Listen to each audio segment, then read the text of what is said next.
Good evening. I hereby call the Palm Springs regular City Council meeting of February 8th, 2024 to order.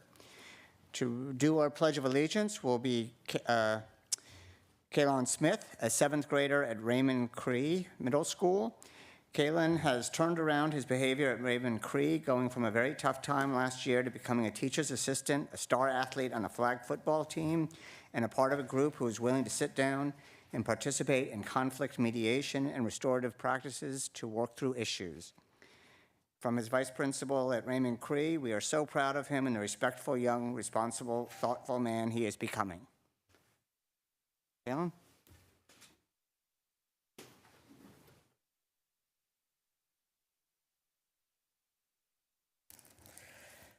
I pledge allegiance to the flag of the United States of America and to the republic from which it stands, one nation, under God, indivisible, with liberty and justice for all. Thank you.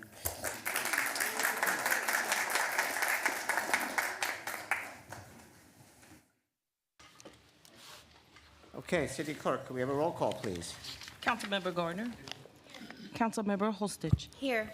Councilmember Middleton. Present. Mayor Pro Tem DeHart. Here. Mayor Bernstein. Here. 5 members present. Our next item is acceptance of the agenda. The City Council will discuss the order of the agenda, may amend the order, add urgency items, note abstentions or no votes on consent calendar items, or request consent calendar items to be removed for a separate discussion. I'd like to entertain a motion for acceptance of the agenda. Are there any items staff or council members would like removed from the consent calendar for separate discussion or vote? 1J. Okay. Else? Okay. We have a motion to move with acceptance or exception of 1J. Do we have a second?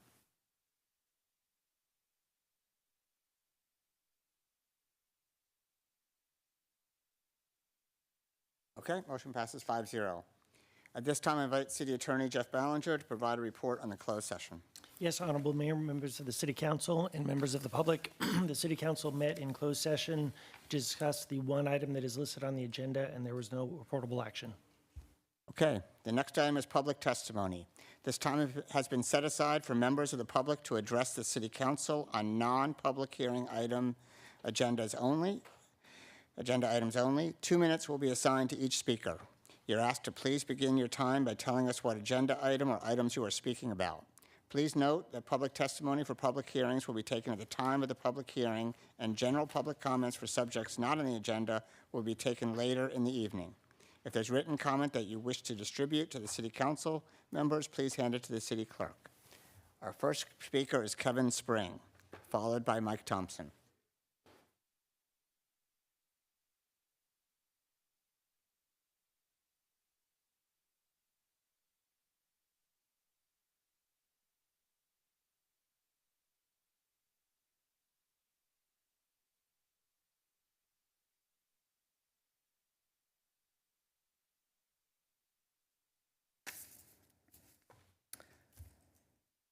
I'll be addressing 3A, distribution tax for cannabis. Hello, Council of Palm Springs. You are a city that I truly admire. 6 years ago, I came to this same room, and it was my very first visit to Palm Springs. I watched this council meet until after midnight, and what I saw I was very impressed with. This was the meeting where you decided there would be 0% distribution tax for legal cannabis operators.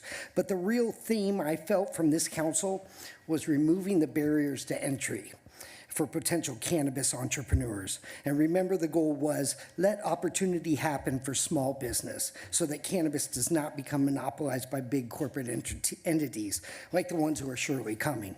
Simply put, the industry has so many challenges, and it's very difficult, and many have failed. Challenges include high prices to rent property, high prices to use banking, high prices for specialized insurance, heavy regulation, heavy taxation, including 280E, no write-offs, but most of all, a black market to contend against. And in every industry, taxes are charged and collected at the point of sale. Please do not consider this experiment of taxing in the middle of our business chain. Neighboring cities don't do it. The top 10 California cannabis distributors choose to only operate from cities with 0%. And although there are some cities that have tried to impose a distribution tax, we found that they later amended that plan by lessening the tax to attract or keep their distributors. An intelligent, goal-oriented distributor will choose to operate from a zone that does not impose a specialized specific tax to distribution. Distributors serve brands and retailers. However, a brand will choose to use a distributor that doesn't have to add an extra tax because they operate from a uniquely taxed city. And retailers will choose to buy from distributors that offer the best price, selection, and service. So I ask with great passion, please do not disrupt our struggling and fledgling industry right now with this new unique tax experiment. Thank you. Thank you. Our next speaker is Mike Thompson, followed by Devin Quinn.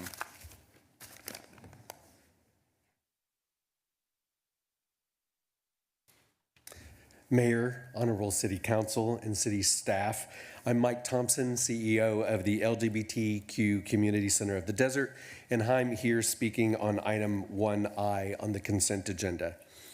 In service to our mission and to the number of people in our community who experience food insecurity, the center has prioritized food security as one of our strategic pillars. One of the ways we do this is through our community food bank at the center, where we distribute a week's worth of groceries to nearly 300 households every Thursday evening. This lease before you would allow us to extend this important resource to serve even more people for the benefit of our entire community. On behalf of the center and our food bank clients and our board member Brian Ricks, who has been working on this lease, thank you for your consideration. We'd also like to extend our gratitude to the city manager, Scott Stiles, deputy city manager, Flynn Fagg, and city attorney, Jeff Ballinger, for their help in bringing this to reality. We at the center look forward to our continued partnership with the city, and we thank you for your consideration. Thank you. The next speaker is Devin Quinn, followed by Neil Casardo.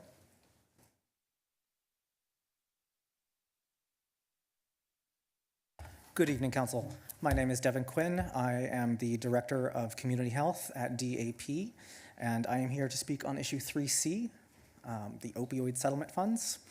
I am coming to you as an advocate for the distribution of these funds for the harm reduction work that DAP undertakes.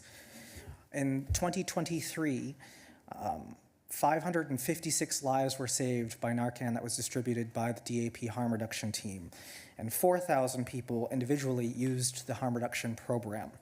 510 pounds of used syringes were collected and properly disposed of, and over 500 referrals were provided to counseling, housing, insurance enrollment, and other medical support social services. Our service is incredibly needed by this community and is incredibly well valued, and we are a trusted community partner. Someone who uses a syringe program such as ours is 5 times more likely to enter treatment than someone who doesn't use the program. We are a valued resource, and we are asking kindly to be a beneficiary of the opioid settlement funds so we can continue and grow the work we're doing to serve the community and end the opioid epidemic. Thank you. Thank you. The next speaker is Neil Gasardo, followed by Jesse Burstein.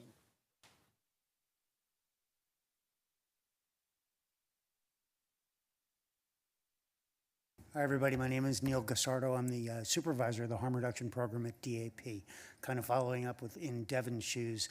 I've got some similar numbers. They might be a little bit different and updated from there, but over the last couple of years, we've taken in 540 pounds of used syringes, so we've really gotten those off the streets. We've been able to provide some incentives for folks as they're returning them to us, so we're giving back to the community. We are able to distribute naloxone in the form mostly of Narcan, the nasal spray, the opioid overdose reversal drug. We distribute that to the folks in the community who in turn save lives. So they've been able to save, because of the drug we're handing out, over 640 lives in the last couple of years. We also are lucky enough to have a vending machine, a harm reduction vending machine in the bar Hunters down on Arenas. And from that vending machine, we've been able to, last September it was installed, And we have distributed, among other things, we've distributed 65 HIV self-tests to the public, 587 boxes of Narcan, and 387 fentanyl test strip kits. So this is done anonymously, it's all free, and so we'll be able to give these materials to the community as they need them, again, anonymously. As a person that is out doing the work, kind of boots on the ground, I really appreciate what DAP has been allowing us to provide for our community. I know there's a real need in the community, so I too am asking for your guidance and help with us being able to continue the work that we're doing. Thank you. Thank you. The next speaker is Jesse Burstein, followed by Jack Reed. Good evening, Mr. Mayor, council members, and city staff. My name is Jesse Burstein, and I am the managing member of Sana Botanica. We are a tissue culture nursery, cannabis nursery in North Palm Springs. I've passed around a letter. I've asked that the letter be distributed to you that was sent to the city staff about a month ago. I am here mostly in support of the staff recommendation and the initiative that is being proposed today, but I do have a request for a minor amendment to the staff proposed resolution. The nurseries in Palm Springs are taxed differently than, as far as I know, any nurseries in any other city in the state. On the state level and on the city level in all other California cities, nurseries are taxed as cultivation. However, there is one sentence in the Palm Springs Municipal Code that declares nurseries, despite being cultivators, to be taxed as retail instead of as cultivation. And I'm here to request that one sentence be removed from the code as part of the amendments that you are considering this evening. What our business does is not retail. Our customer is the cultivator. It is early, very early in the supply chain, and it is considered, and it's entirely license to license and business to business. And so I would ask that it not be considered retail, counter to every other city in the state. And if that were not the case, we would have to, we have about 18 employees, and we would have to reconsider, our location, and which we really don't want to do. We started up here, and we've been here ever since. Thank you very much. I really appreciate the consideration. Thank you. The next speaker is Jack Reed, followed by Eric Graham.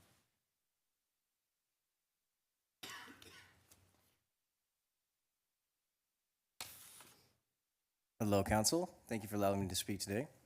I'll keep it short and concise this time around. I'm here to speak about the Agenda 3A, of course.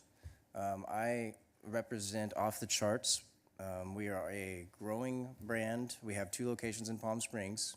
I just wanted to say that we show support for 3A. We do believe that the 10% or the 5% reduction in tax is going to be a huge benefit for all dispensaries. We do believe that putting a cap on the number of licenses is also going to help kind of cut down on the amount of greedy competition that I do come across in the industry. I do know that the distribution tax is a little different, but as far as the sales tax or the tax going down at 5%, we do show support for that. And that's all I'm here to say. Thank you, guys. Thank you. Next speaker is Eric Graham, followed by Melina Robles. Good evening, Council. Of course, Eric Graham, member of this community. I want to share, of course, I'm usually good for sharing an interesting story. About a year ago, I went into a program that was actually sponsored by our police chief in reference to, it was called Safe Growth SEPSET, which was Crime Prevention through Environmental Design. What we did is broke off into different groups, and I was fortunate enough to break off into a group that was actually dealt with a lot of the cannabis industry. And that was working very closely with Veronica Goodhart. I was very fortunate to actually work with her and constantly getting data from her. And she would send it to me and I'd read it through, and then we walked the different communities, specifically the Williams community, in reference to helping her make this recommendation. She has done a wonderful job. I read through this last week and had to read through it a couple times because I'm not 100% that detail oriented like she is, that I thought this was the best outcome that we actually walked through, what I saw, what the questions that she actually asked the members of the community. And also she went, of course, forward with the state of California, what they looked at. She did go out into other communities and look at them from what I can see here and find that data. And I think what it is this is actually the best outcome for not only those people that were in my ear outside of what she was teaching me, but there was also other parts of the community that were in my ear saying, we want something done about our taxes. I'm hoping that they're listening and reading this also. Thank you. Thank you. The next speaker is Melina Robles, followed by Jaslyn Marquez.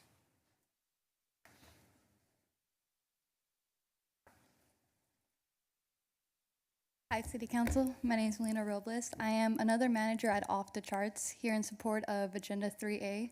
We have a huge customer base that ranges from ages 40 all the way up to 70.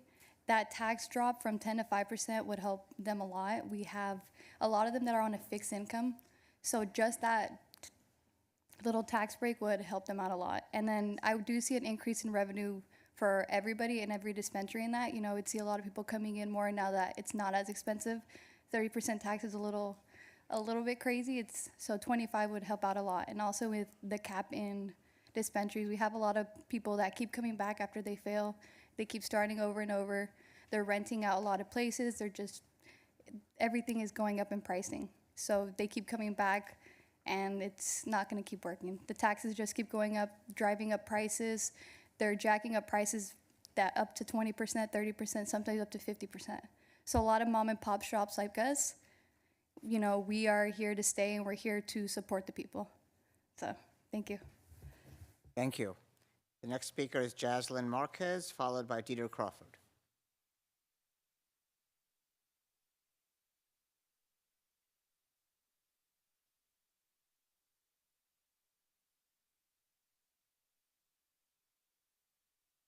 Hi, City Council. My name is Jaslyn Marquez, and I am also here supporting Agenda 3A with Off the Charts. I also agree with my peers on what they base on with tax reduction. I feel like that is going to benefit the city a lot, as well as the dispensaries that are open. We're going to bring all this customer base to Palm Springs instead of the other cities, which would be more beneficial to the city of Palm Springs. So I agree with that and the cap in dispensaries. Thank you. Thank you. The next speaker is Dieter Crawford, followed by Jody Diaz. Good evening, council and staff. My name is Dieter Crawford. I want to speak on item 1J. I think you guys pulled it, but I'll still speak on it since I'm here. I would like to see us display the African American flag at city facilities during Black History Month. The community has expressed interest in seeing this flag displayed. We were actually inspired with seeing the Pride flag displayed in November. So I know that the month is already started and, you know, but I believe it'll be better late than never, and then it would be good for the future and other years to come.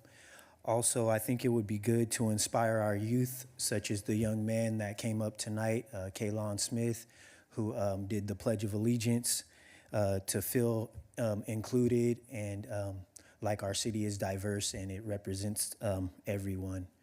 And then just a little bit on the cannabis. I would like to make sure that we take any decision on cannabis, that we take the social equity program into consideration. Personally, I don't think that we should put a cap on dispensaries. I don't think that we should be picking winners and losers. I think the losers will weed themselves out. And also, we don't put a cap on restaurants or bars or nightclubs or liquor stores. So if we're gonna treat cannabis like a legit business, we should treat it like all the other businesses that are here in the city. My name's Dieter Crawford. Thanks for your time and consideration. Thank you. The next speaker is Jody Diaz, followed by Stephen Vujacic. Good evening, City Council, Mayor. My name is Jody Diaz, resident of Palm Springs, and I work in Palm Springs. I am speaking as the Vice President of the Palm Springs Black History Committee, and on behalf of the committee, as Dieter just stated, I am highly interested in seeing diversity and equity across the city. And we were super excited to see in November the pride flags go up on the city flagpoles, and requested if the city could also purchase Black History flags to be flown as well on all the city flagpoles for the month of February in honor of Black History Month, as I would also promote Filipino Heritage Month, Asian American Heritage Month, etc. If we're gonna celebrate all, we need to honor all of our diversity and equity in the city of Palm Springs. Thank you. Thank you. Next speaker is Stephen Vujacic, followed by, I apologize, I can never pronounce your last name. It's all right. Followed by Patrick Prophet. Good evening, council and staff. Stephen Viatic, Reefer Madness. I am in full support of the cannabis tax reduction. Currently, just the taxes on gross receipts stack to a total of 38.2% for Palm Springs. Surrounding cities like Cathedral City already reduced their tax to 5% on March 1st, causing shopping habits to shift outside Palm Springs. Customers often tell me they get products in Cathedral City or Desert Hot Springs for less because they save on the taxes. I'd like to respectfully request a 6-month total suspension of the retail cannabis tax to attract cannabis business back to Palm Springs. I would also like to request that the distribution tax stay at 0 so our local distributors don't move to other cities where the tax is less. We want distributors in Palm Springs so there is an affordable and fast supply for retailers. Supporting local also reduces our carbon footprint. Renewal fees, they're $11,000 in Palm Springs. That's too much. Cathedral City is only $6,000. Desert Hot Springs hasn't charged renewal fees yet, but they're considering $5,500. Cannabis accessories and merchandise, they should only be subject to sales tax. The state doesn't charge cannabis tax on accessories, so neither should the city. Dispensaries now accept card payments. However, fees are often passed off to the customer. I'd like to request that these fees not be considered a service charge and not subject to tax because there is already enough tax. Medical patients, about half my customers are age 55 and up. About 5% of my customers have a doctor's medical recommendation for cannabis and are looking for discounts any way that they can. If we exempt the local cannabis tax for patients with a valid medical rec, we can help them better afford their medicine. Thank you for your time and consideration, and I'm available for questions. Thank you. The next speaker is Patrick Prophet, followed by Scott Ruzick. Hello, and good evening. My name is Patrick Prophet, and I am a sales director at Higher Vision Distribution in Palm Springs. In this meeting, it seems that you are choosing to finally implement the retail city tax reduction from 10% down to 5%. This clearly keeps up with our neighboring cities' tax rates. If our neighboring cities have a 0% distribution tax rate, why are you not willing to keep up with our neighboring cities in this case? It seems like a case of robbing Peter to pay Paul. If your city retail tax rate is reduced to help the industry's end user, the retail customer, how do you expect that taxing local distributors will not affect the local shopper? Simply put, it certainly will affect the end price at the point of sale, but it will just be hidden from the customer's receipt. Again, I say it seems like an experimental tax to rob Peter to pay Paul. Please consider dropping this idea of experimenting on our industry with a new tax. Some of us are in a spot where it is time to sign a lease renewal, and with talk of the city council imposing a new tax on our struggling industry, we must consider where we will operate for the next years. Top 10 cannabis distributors of California operate out of these cities: Santa Rosa, Eureka, Arcata, Sacramento, and Oakland. None of these cities impose a distribution tax, specifically our neighboring cities to Palm Springs, including Cathedral City, Desert Hot Springs, and Palm Desert. There is a correction to be made on the info the council was provided. Palm Desert has a 2% manufacturing tax, but not a distribution tax. Thank you. Thank you. The next speaker is Scott Ruzick, followed by Janelle Hunt. Thank you. Good evening, everyone. My name is Scott Rusick. I am the president of the Coachella Valley Cannabis Alliance Network, CVCAN. CVCAN seeks to be a reasonable and productive voice for the cannabis community in the Coachella Valley. I'd like to thank staff and especially Veronica Goodhart for reorganizing the task force, bringing in operators, gathering information. The staff report is well considered and well reasoned and balances concerns that the city has in connection with its budget and its constituencies, and at the same time trying to address challenges faced by cannabis operators in a unique industry with complicated issues. CVCAN supports the majority of the staff's recommendations with just a few sort of notes. One, the distribution tax is extremely problematic. For the roughly $200,000 the city will raise in taxes, essentially that 2% is more or less the net profit of distributors. Distributors, for the most part, don't have a lot of overhead, their office space, whatnot. It's very easy for them to move to another jurisdiction. And although the staff report is correct in connection with its statement as to the taxes in other jurisdictions, what it misses is that distributors, as mentioned earlier, have simply left those distributions, those districts, jurisdictions to move to 0% distribution. I'd strongly ask that you reconsider that, as it will drive the distributors out of town. Very quickly, in connection with caps, as a general rule, CVCAN is opposed to caps because they're a blunt instrument. We totally understand the need to deal with oversaturation, but we suggest perhaps leaving yourself some wiggle room, because with a cap, you sort of lock yourself into actors that you have good, bad, and different at the moment, and it gives away the ability to attract new business, perhaps new business models, things to that effect. So we understand the need. We just ask for consideration for some wiggle room. And just because I have 7 seconds left, please consider adjusting the nursery amendment. I know it's not before you tonight, but I appreciate it. Thank you very much. Thank you. The next speaker is Janelle Hunt, followed by Rick Patel. Good evening, Mayor Bernstein and City Council. I am speaking on item 1J.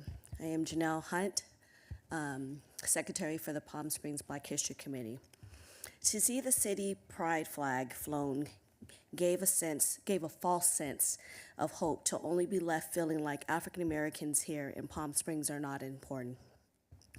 You would think that with the ugly history that has been revealed, from the homes being destroyed on Section 14 to the length of how long it took for the trees bordering the Lawrence Crosley tracks, and the multiple conversations of reparations for the survivors and dependents of Section 14, that the city would adhere to the requests that were sent back in early as on November the 3rd of 2023 to the mayor and the city council about the request for the African American flag to be flown on City Hall and other city buildings.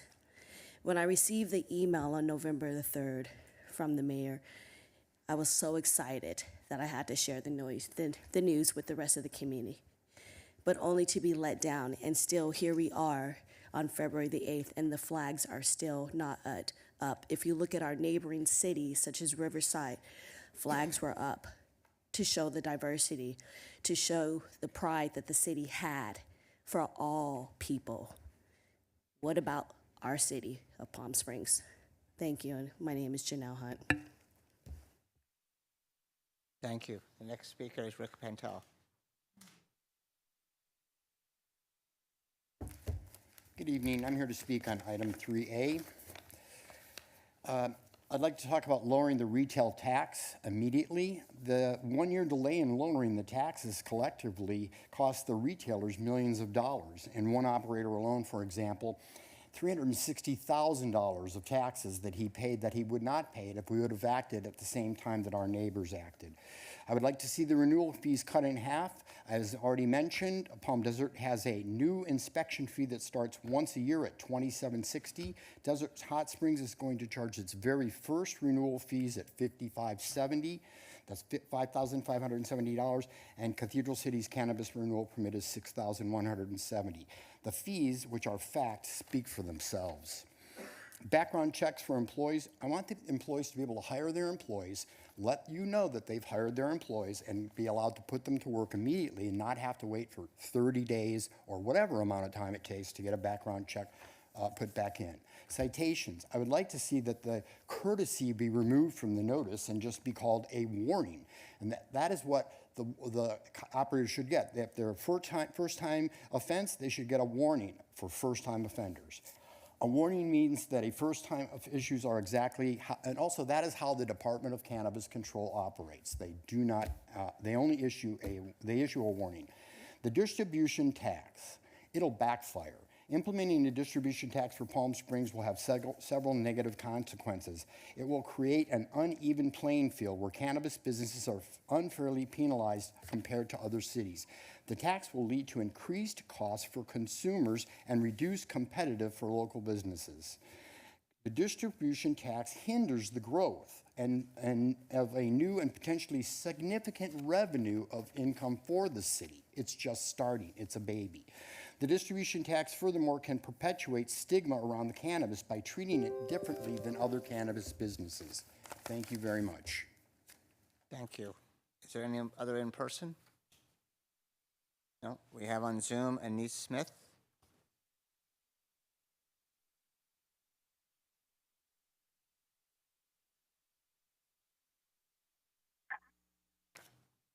Hello, good evening. Mayor and City Council members, I am calling to speak on item 3C, allocation of opioid settlement funds for 3 programs. So first, professionally, I managed the housing program at Coachella Valley Rescue Mission, as well as the housing program at the Coachella Valley Association of Governments. I'm on the Board of Governance for the Continuum of Care of Riverside County, and I'm currently a staff attorney with Starting Over, Inc., as well as on the board of We Are One United. And so just to speak from my professional experience, I recommend that the council vote in support of the staff's recommendations, and specifically as in regards to the tenant-based rental assistance for sober living homes. From my experience working in housing programs, the most successful programs, in my opinion, were the transitional living homes or the sober living homes. They offered community, accountability, support. There was drug testing, attendance of meetings, counseling, and all of this contributed to the long-term success of the residents. So it's an extremely important program, and professionally, as I said, I observed over the course of years with dozens and dozens of residents that they were extremely successful for the long term as a result of living in these homes. And now I want to speak from my personal experience, because I think lived experience should always factor into these decisions when we're talking about services being provided to the people who need them, particularly for substance use disorder or alcohol use disorder. And so for myself, I was a client, I was unhoused at the rescue mission, and after I left the rescue mission, I continued on to sober living for a year and a half. I lived in sober living in both Palm Springs and Palm Desert, and it contributed to my long-term success, and ultimately I was able to get on my feet. And so these proposed initiatives, all 3 of them, they offer more than just... Okay, thank you. Our next speaker is Julie Canby.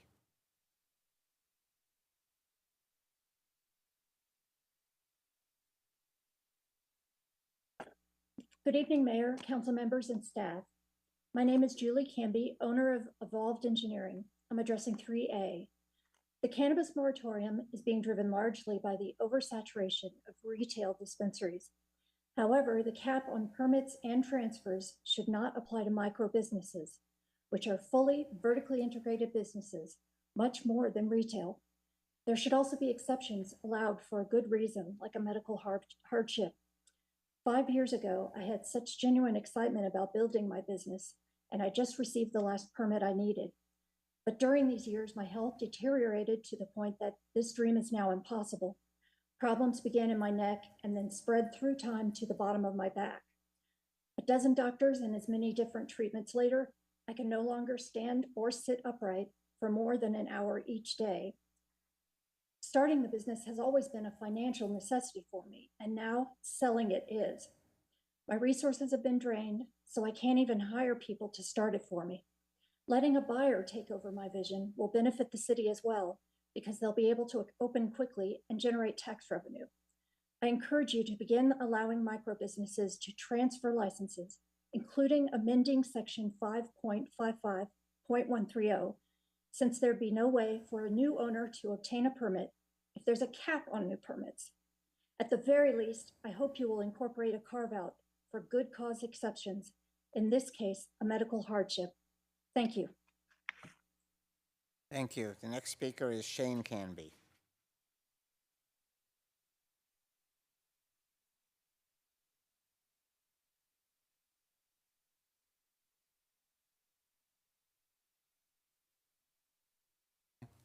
The next speaker is Jürgen Weiss.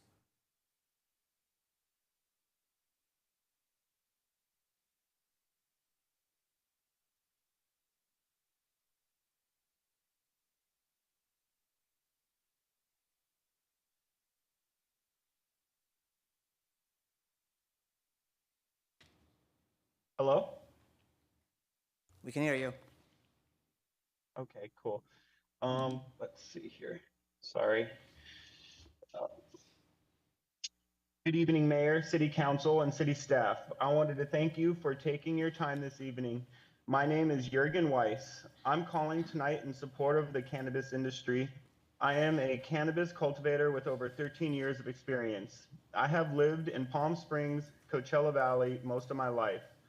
The Palm Springs Cannabis Social Equity Program has benefited me by allowing me to fulfill my dreams and finally become a business owner, allowing me the opportunity to help others in my community, as well as providing jobs and giving back to local organizations. I have been involved in the cannabis industry in Palm Springs since 2009. I'm very fortunate to be part of the Social Equity Program, as well as being involved with the Special Events Committee. I've seen a lot of companies come and go. With that said, things in the cannabis industry are forever evolving and will always need to be revisited, such as tax items for certain businesses within the cannabis industry. Everyone needs to pay their fair share in order for the cannabis industry to survive. With the help of city staff and special programs department, they have helped me to advance my license and receive social equity funds to help me build my business. With my time in the industry, I've worked with a lot of other people from different cities where they did not have the knowledge and assistance to progress with licensing. I wanted to thank all the staff in special programs department. They have gone above and beyond to help me achieve my goals, and they are always there when I need their help. I see things changing for the positive in this cannabis industry. Thank you for your time. Thank you. The next speaker is Lauren Wolfer.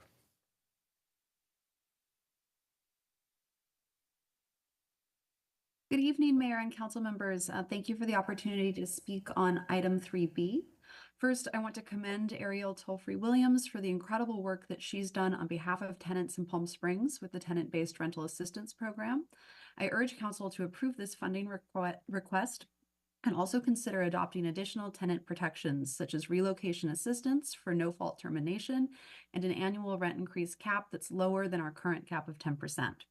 Most importantly, I hope that council will consider putting resources behind proactive enforcement of tenant protections, because these protections become mostly meaningless when the burden of enforcement falls entirely on tenants to bring a legal claim against their landlord. Navigating the court system is difficult for anyone, but especially for folks with limited means who may be working multiple jobs and juggling childcare, who may be undocumented and fearful of participating in the legal system, or who may face language barriers. Unfortunately, predatory landlords are well aware of this power imbalance and continue to exploit vulnerable tenants in our city.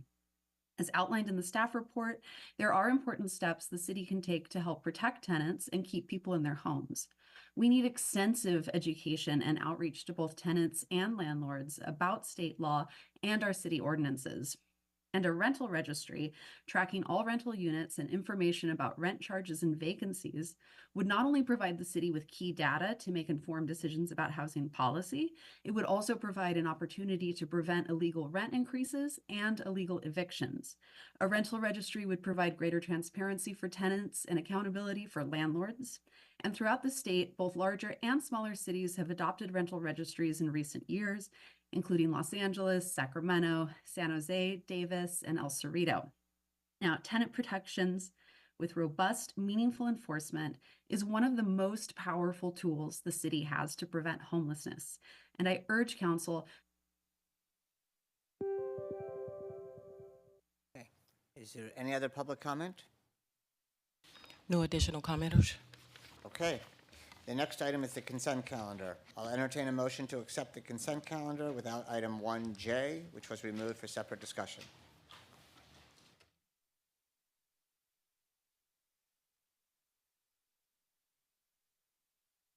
Yes.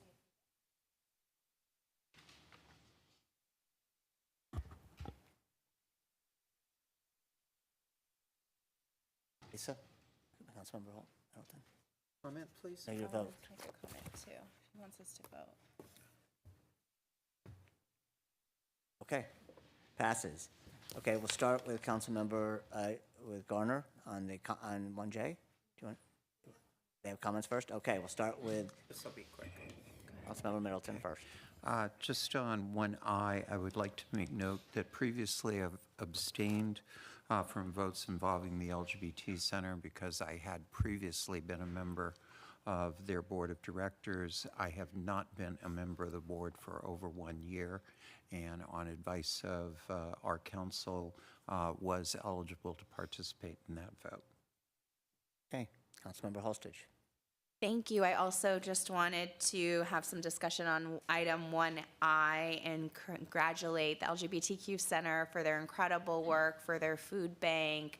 I know we have worked with you in partnership in the past, and you serve thousands and thousands of residents and provide them their basic meals that they need, and you also provide community. And so we're so grateful for your services. Thank you to city staff for working with the LGBTQ Center to provide a larger space, because I've seen how cramped you are and how many people you currently serve from such a small space. So we're excited to see how this program will expand, and so proud to support you tonight. Thank you. I concur. Councilmember Garner. 1J? Yes. Okay, so I pulled 1J, which is the displaying of the Black History flag, and the reason I did that is to request that we allow the flag to be flown for a full 30 days, partially because it was late coming, and that's just our mistake. There was lots of discussion back in November, and I think, I know personally, I thought that we had brought it already, and that had not happened, so now we're behind. So my request is just that we allow for the flag to be flown the full 30 for a full 30 days. Just so that they get that full time out of respect for the community. And I did want to clarify with staff that these flags are going to start going up, with approval, the flags would start going up tomorrow? Yes, that's correct. Okay. We will have staff available tomorrow to install the flags, and so they will be flying tomorrow. Also, we just want to clarify with City Council that we will be doing this every February per the resolution that you have associated with this. Correct. And they will be at all the city buildings? All city buildings with flagpoles, yes. Thank you.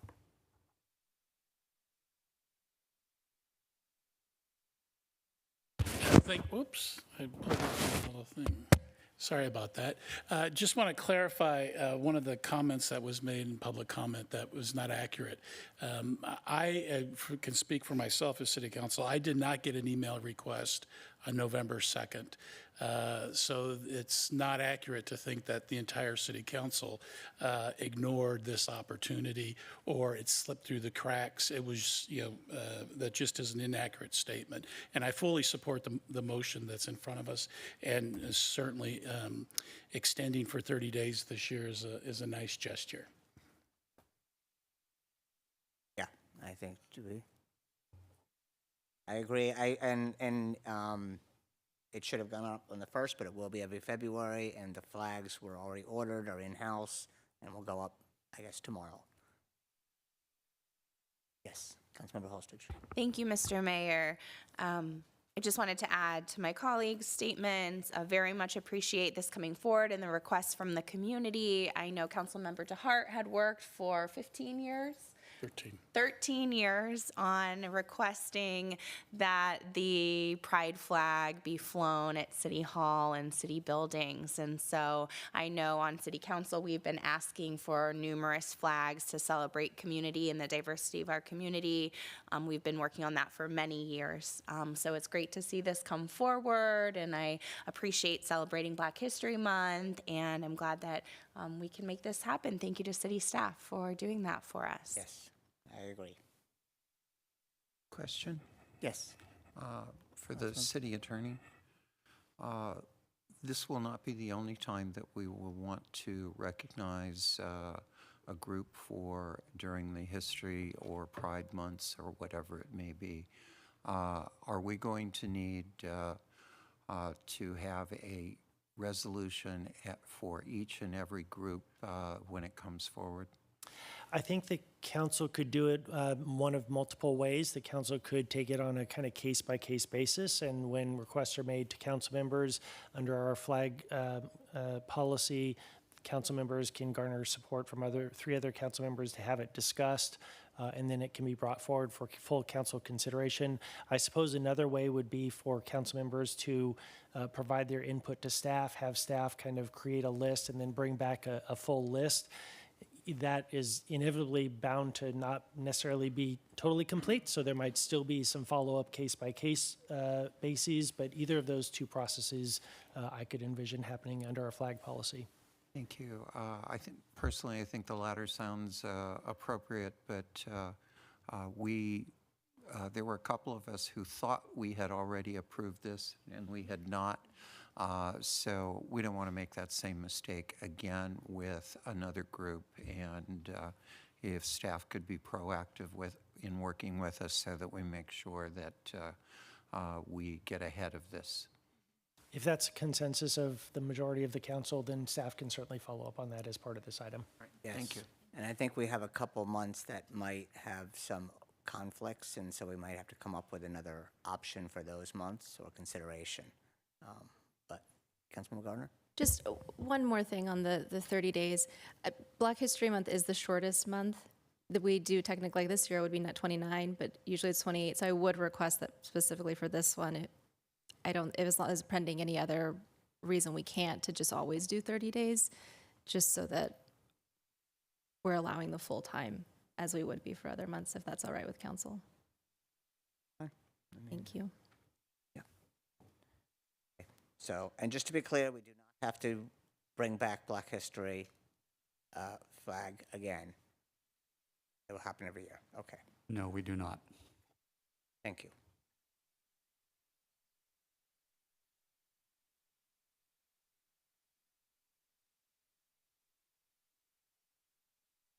Can't see.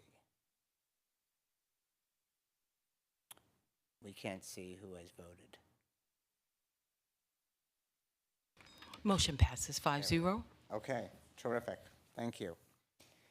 The next item is item 2A. It's a public hearing for Community Development Block Grant, CDBG, 2024 to 2025 Annual Action Plan and Budget and Public Hearing, and review CDBG substantial amendment to allocate funds from prior years in the amount of $129,490.90 to the 2023-2024 CDBG program year for the Major Home Repair Program. May we have a staff report, please?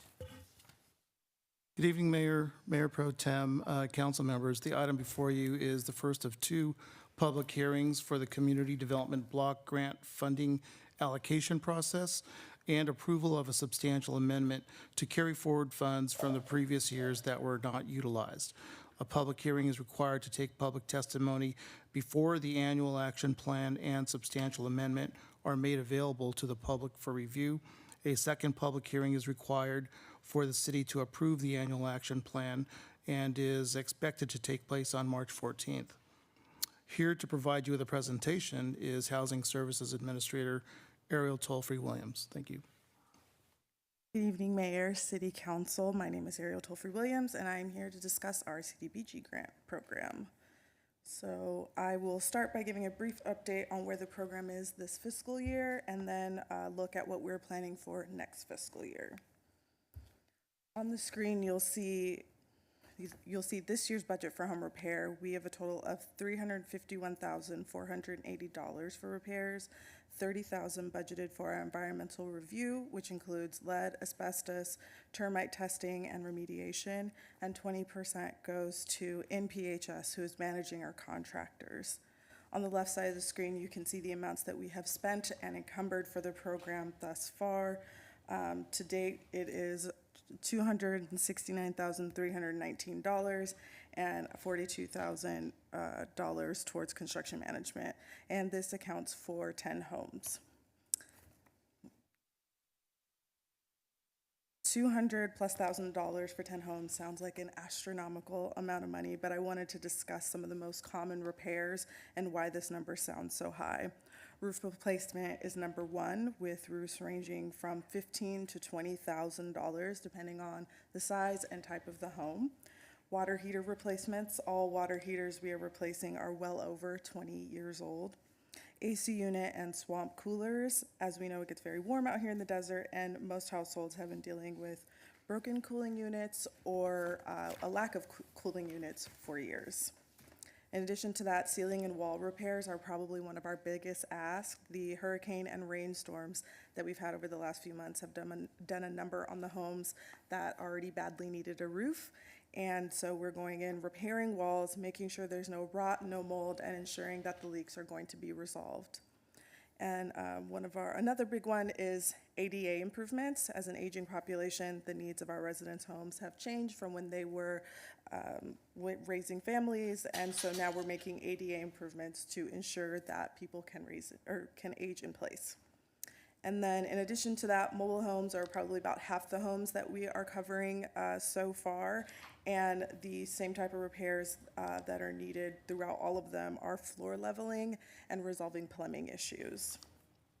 Due to the age of the homes, there are many repairs and maintenance that has been needed and hasn't happened over time, and so that's what we are trying to repair.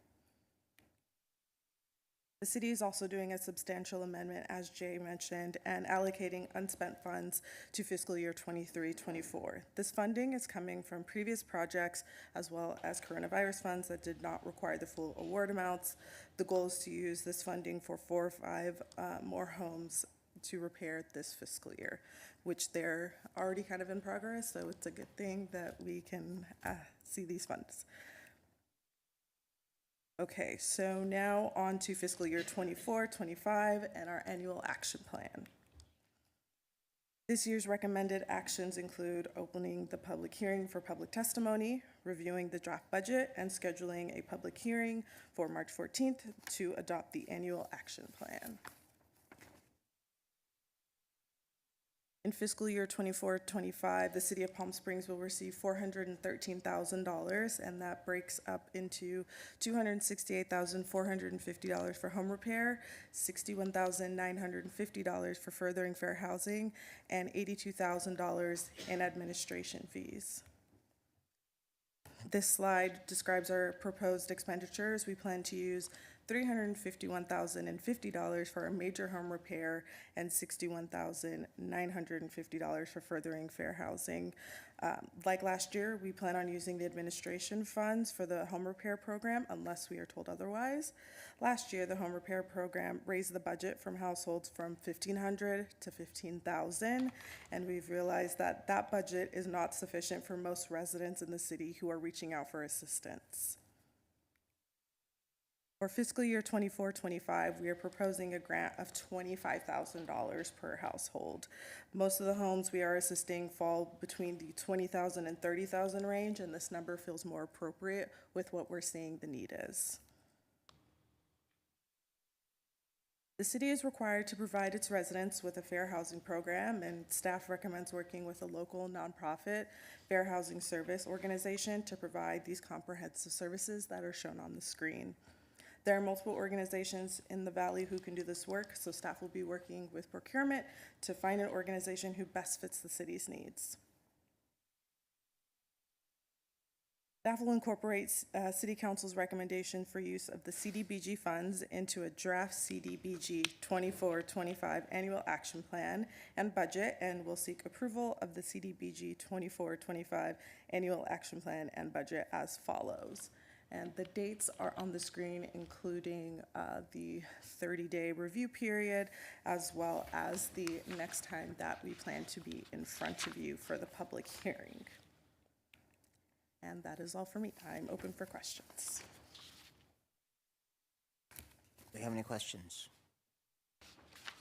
Mayor Pro Tem DeHart?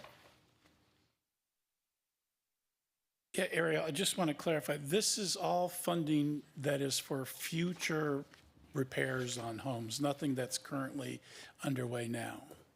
The funds for fiscal year 24-25 are in the future.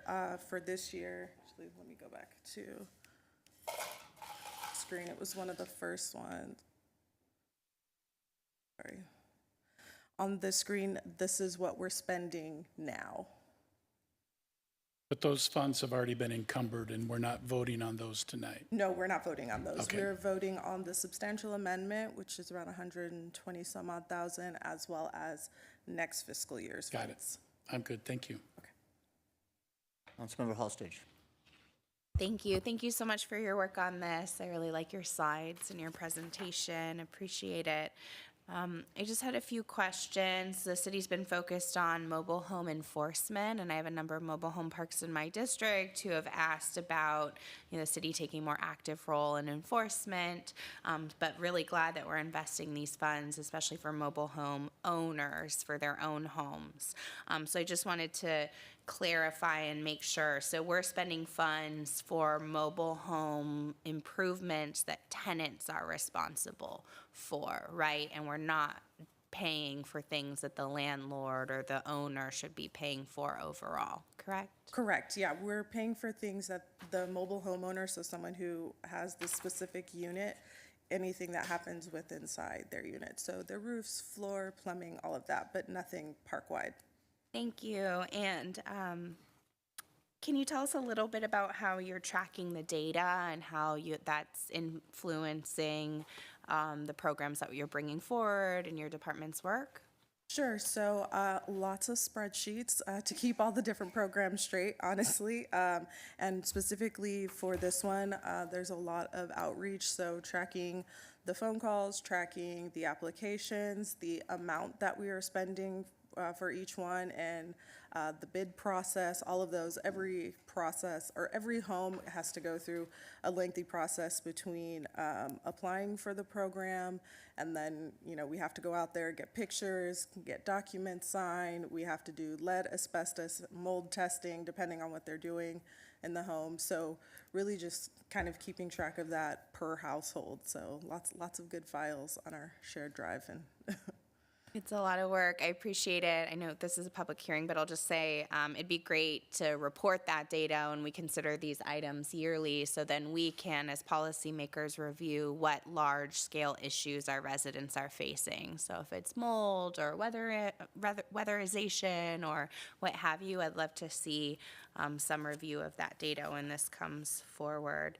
And then one last question about fair housing. We've sort of gone back and forth about how we fund our fair housing efforts and who we fund to do that. So could you just say more about funding for that program? Yeah, I've gotten a lot of feedback from residents on the different organizations that we've given money to in the past. So just over the last year that I've been here, I've been looking for different options and finding things that align more with what the residents are saying that they really need. So we are going to work with procurement to do a formal bid process so we can write out exactly what it is we need and hope that an organization can fit those needs, as well as have a way to keep them accountable. That's great. Thank you. Any other questions? I have a couple questions. So the 129,000 is just from over several years, or is that from last year, or? So some of it is from CDBG CV, which is the COVID funding that came in circa 2020, 2021. And then some of it, I think, Jay, correct me, there might be some from a couple of years prior from other projects that didn't use all of their funds. So some of the capital improvement projects, things like that, that just didn't finish using all their funds. They're kind of lumping them all into 23, 24 because we need it. So going forward, it's just if there's individual projects that come in under budget at the end, you would still have other money, or is this never going to happen again? It's always likely to happen, but I think now that people know that we are able to spend more money on their homes to get the repairs done, people are coming and asking. So, and that's part of why we changed it from 15,000 to 25,000, just seeing what the need is, being inside people's homes, talking to residents. It's clear that they need more. So while we are helping a smaller number of people, we're getting those larger items taken care of for them. Okay, so how many homes are you finding that we're not able to even address it, if anything at all? So far this fiscal year, we haven't had any that we aren't able to serve. There are some that are on a wait list. I've got about 5 that I have their applications in. They're good to go. I'm just waiting to see how much money we're going to have after the 14 that we have ready to go right now are doing. Would this 129,000 go towards those Yes. wait lists, the 5 wait list? Yes. So that would hopefully, well, it would cover them if they're still under the 15,000 limit. Mostly, but yes, some of them homes, again, we're finding that, you know, if the roof is leaking and then there's damage to the walls, we can't just go in and, okay, we fixed your roof, sorry about your walls. Because it's federal funding, we go in, we see it, we do have to resolve it. And a lot of folks are also getting ADA accommodations as well, which we do have to cover. Okay, and what other sources of funding do they have if we run out, if the city runs out of this fund? So what I've done in the past is have them wait until the next fiscal year. So they would be waiting until August for us to start again. Okay. So they just are front of the line for the next fiscal year. Okay, so as we determine whether this, whether or not this is the best use for 24, 25, there's not a lot of other pots of money to help this same? No, this would be the only pot of money that could be used in the way that we are using it for the residents. Okay, those are all my questions. Any other questions? Okay, at this time, I'd like to open the public hearing. The public's invited to speak on this public hearing for up to 2 minutes. Do we have any speakers? No speakers. Okay, the public hearing is now closed. Is there any other discussion or additional questions from council? Councilman Garner? Thank you. I just really appreciate your leadership on this, Ariel, and flagging that there's a need for larger sums of money in order to actually do impactful projects. And we think that's something that we really need to be considering as we move forward, is just how much money is needed for these repairs. And I echo what Councilmember Holstich said about tracking the different repairs that are needed in case there's another way that we can assist. So thank you so much for the work that you're doing.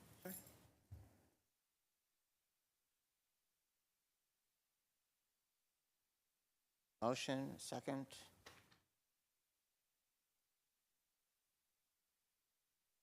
Passes 5-0. Thank you. Thank you, Ariel. The next item on the agenda is item 3A, which is an introduction of an ordinance amending section 3.42020 and chapter 5.55 of the Palm Springs Municipal Code regarding the taxation and regulation of cannabis in the city. Councilmember Holstich? Thank you. Pursuant to the advice of the city attorney, I need to recuse on this item because of a potential income source from my husband's business. Do I need to add anything else, city attorney? That's sufficient. Thank you.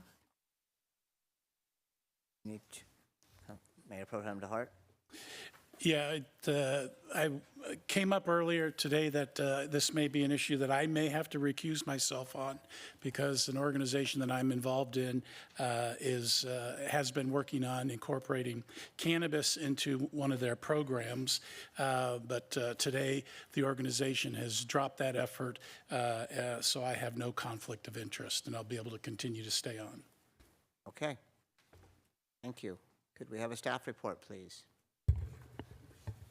Good evening, Mayor and council members.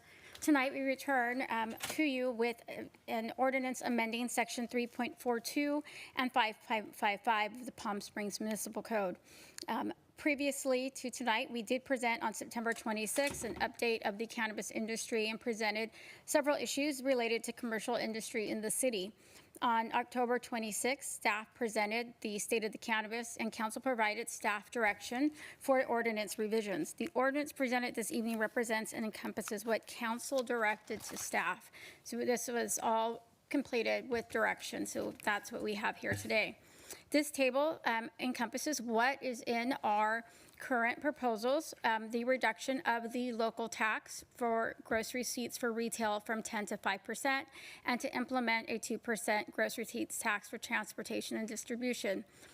We also have an allocation of cannabis tax revenue with a percentage to be determined by council for social good and a 1% allocation for the city's social equity program. Additionally, we do have some revisions to some definitions for the code and a cap on retail dispensaries. I do want to note that in the proposed ordinance, there is a cap of 25 mentioned. This is simply a placeholder. Staff cannot unilaterally determine the cap. The cap is to be determined by council, not us. We also have a non-renewal of inactive cannabis permits, which is consistent with recent changes to our local Coachella Valley cities, as well as educational materials for dispensaries and lounges and criteria for transfers of retail businesses. One thing that we did remove following the last meeting and discussion was the one dispensary, one owner rule.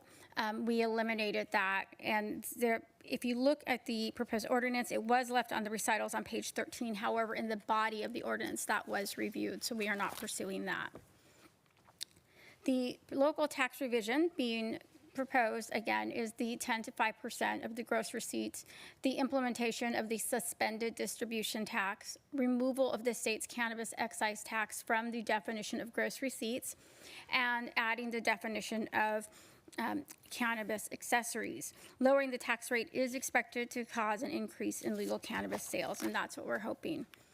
So we did receive a lot of feedback and comments from our operators in the city who stated that the changes to Cathedral City and Palm Desert dramatically affected their sales. So what we did is we did a random sampling of 7 of our dispensaries. We went from one Equity to one in Demuth Park. We had a couple of our larger retailers who always provide consistent receipts, as well as some of our dispensaries at lounges. And what you'll see is that red mark indicates when they change their tax rates. So following the changes to the tax rates, there was a spike for many of them in April. We do attribute that to 420. But following that spike, they returned to what their sales were prior to the other cities changing their tax rates. So at this time, I'm going to hand it over to Patrick Clifford, who will be discussing the retail cap.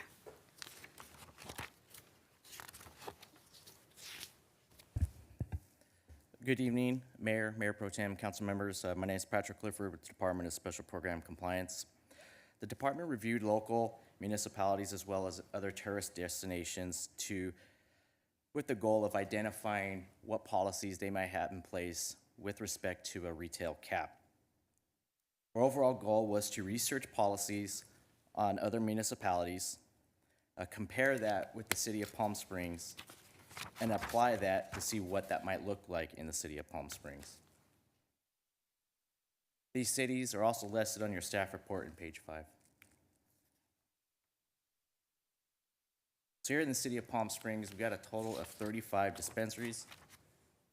26 of those are operating, 1 is pending, and we have 8 permitted but not operating. When we look at that from a per capita basis of 10,000, that puts the city of Palm Springs at 7. If we look at it with the current 26 operating, that puts us at a per capita of 5. If we look at it from a ratio, we have 1 dispensary for every 1,286 persons. That's with the 35 dispensaries, or 1 with every 1,731 persons looking at the 26 operating.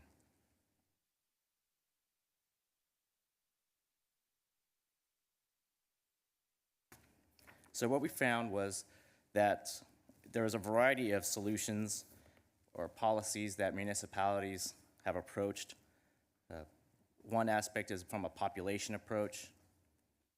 Some cities use an area-specific approach. And then others look at from a concentration or a separation of use approach. We did look at how the city of Indio approached theirs. They have a cap of retail dispensaries for 1 for every 17,500 persons. If we apply that same concept with the city of Palm Springs here, that would put us between 2 or 3 dispensaries here in the city. The city of Los Angeles has a similar approach of 1 to 10,000 persons within the respective community plan areas. Using that same approach would put the city of Palm Springs at 4 to 5. Cities like San Diego and Chula Vista approached it from a council district perspective. The city of San Diego put a limit of 4 per council district, and the city of Chula Vista has a limit of 2. Applying that to the city of Palm Springs, we could see anything from 10 to 20 if we went from a council district perspective. Additionally, the city of San Jose was found that they could have no more grouping of a cannabis use within a 1,000-foot radius. How that would impact the city of Palm Springs is yet to be determined. The one key point, though, that we found while looking at other municipalities was that the limits and caps that were set on retail dispensaries reflected a thoughtful consideration of feedback from both the stakeholders in the community and the policymakers in the city of Palm Springs, or the city of the municipality with respect. With that, I would turn it back to Veronica for further information. So there are some additional proposed revisions that are included in the proposals this evening. One is the criteria for the transfer of retail dispensaries, the non-renewal of inactive cannabis licenses, and educational materials for dispensaries and lounges. What the proposed criteria for the transferring of retail permits is that the business must be operational for 2 years, must be in compliance with all state and local regulations, and business must be in good standing in the city. They're paying their local taxes, they're current on their business license and annual renewals. The non-renewal of an inactive permit, simply if a dispensary is not operating, they would not be able to renew their permit. The next item would be the educational materials for safe consumption at retailers and lounges. Information would help consumers understand how cannabis can help them achieve their consumption goals. It would also serve as a warning to those inexperienced with cannabis consumption. We do live in a tourist destination, and many individuals while on vacation do like to visit our lounges and try out products. One of the most common are edibles, and they do have a different onset effect for individuals that, if you don't understand, can have a surprising effect on them. The materials would be either supplied by the retailer themselves. They would submit what they would like to provide, and we would review it to ensure the accuracy, or it would be produced in-house, such as the sample on the slide presented to you. The information contained in the slide is directly from the CDC, and we kept it very short and simple, so it would not be a lot for a consumer to have to read when they are at our locations. So we did conduct some outreach, and we did receive feedback from our stakeholders in the community. We also interviewed and spoke with other local Coachella Valley cities, which was very educational. We found that many of them are looking to make changes similar to ours, including one Coachella Valley city that is in the process of introducing a distribution tax as well. So we're not the only one. Staff collected information with regard to the proposed revisions, and we feel that we did present that to you in the report. There were some additional items of concern that we also included some background information, because we do have new council members on our current council. So the top 2 challenges that stakeholders identified were the taxes and oversaturation. They definitely supported the retail cap, and recommendations ranged from a low of 5 to a high of 35, with the majority, 70%, stating 10. Additional items of concern raised by stakeholders included state taxes, federal prohibition, limited access to banking and capital, illegal operations, code compliance, and local permitting fees. With regard to our local permitting fees, there was a significant increase in the fees in 2021 when the new fee was introduced. At that time, the fee was calculated to capture the complete cost of administration and enforcement of cannabis compliance and licensing.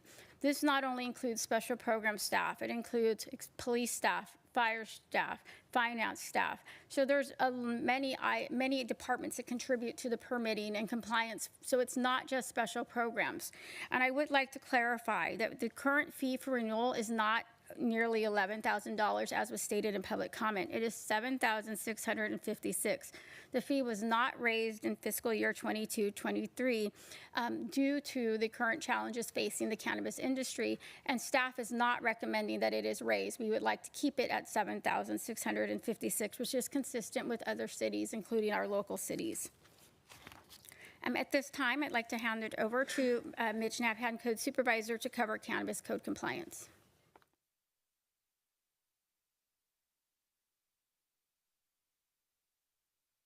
Good evening, Mayor, Mayor Pro Tem, and Council. My name is Mitch Nabhan. I'm the Code Compliance Supervisor for our city. Advanced it one slide just to give you a visual on the timeline of what cannabis compliance has looked like since the adoption in July 2017. In April of 2021, that was when the council approved the creation of the cannabis code officer position beginning in fiscal year 21-22.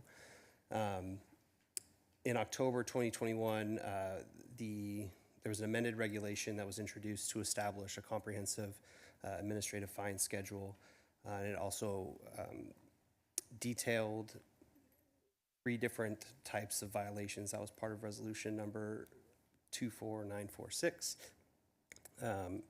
Prior to that, the cannabis ordinance simply had a maximum fine amount but didn't distinguish between violation types, and it mentioned administrative fees up to a certain amount. In January 2022, the cannabis code officer position was filled. I was originally put in that role as the first primary cannabis code enforcement officer. From that time till about April of 2022, part of what my position included was the development of a comprehensive operational compliance inspection program, establishing how to build a relationship with our cannabis licensees and effectively interact and educate our licensees about cannabis compliance. So up until that, there wasn't really a whole lot done. It was kind of just divided amongst the available code officers. And because of the amount of regulations, the different departments and the varying interpretations of what the rules are, it was really essential to have somebody that had a specialized knowledge in what those are. The regulated cannabis market is still relatively new in the state of California. And so the state regulations have gone through multiple changes. And so having somebody in that role that focuses on it to be kind of that local piece to provide that outreach to our businesses was essential in maintaining a robust compliance program in our city. Again, throughout those months, part of what I did was touch base with all of our operating retail licensees, our distributors, and our manufacturers to establish a baseline compliance level to see how the regulations translated into the real world environment, what their interpretations were, what their best practices were, and how that interacted with both the state regulations and our city's regulations, and kind of correct the things that were found to be out of compliance with the letter of the code versus what the interpretation of the code was. So over that time, there was a lot of back and forth. There was a lot of visits to our licensees with an ultimate goal of establishing a day one for robust compliance of being April 20th, as it's a significant date within the industry. And at that point, that's where we really started dialing in with the expectation of operating within our city's operating requirements. Going back to the different violation types, there are 3 types. There's minor violations, which are not a threat to safety, security, or order, may be resolved without the imposition of more punitive fines. Moderate violations, which are violations that preclude or significantly interfere with enforcement of any state law, or those that may cause significant false, misleading, or deceptive business practices. potential for significant level of public or environmental harm, and then serious violations, which are violations of noncompliance that are so severe in nature that requires immediate corrective action, or a violation which relates to directly the management or the operational control and is indicative of a mismanagement and calls into question the ability to consistently comply with our municipal code. So there's different fine structures for each one of those three types. Touching base on the other part of that, so the different types of compliance inspections that myself and since I've been promoted, Officer Pictionary, who serves currently as the city's primary cannabis compliance officer, are the security plan inspections. This was previously conducted by our police department. It's an annual inspection that's done at the time of permit renewal and also at time of permit issuance, and it's looking for things that are related to the security measures and the safety of the building. Things like exterior lighting, things like the security surveillance camera are operating. Initial permit / renewal, full site operational compliance inspection. Again, this is something that is done annually. This is our most comprehensive operational compliance audit. This details everything that touches our city's operating requirements within the cannabis ordinance. Again, the reason to continue to do these annually is that businesses, as they mature, pivot or adjust the way that they perform their day-to-day business. And so it's essential that we have this comprehensive inspection to ensure that those changes made are still in compliance with the city's regulations, as well as any state regulations that may have changed, and ensure that they are all in compliance with that. Odor compliance inspections, these are done weekly at all of our cultivation facilities, as well as our cannabis lounges. Drop-in inspections, so these are our unannounced facility inspections. These are generally brief. They're conducted weekly at a handful of our operating businesses.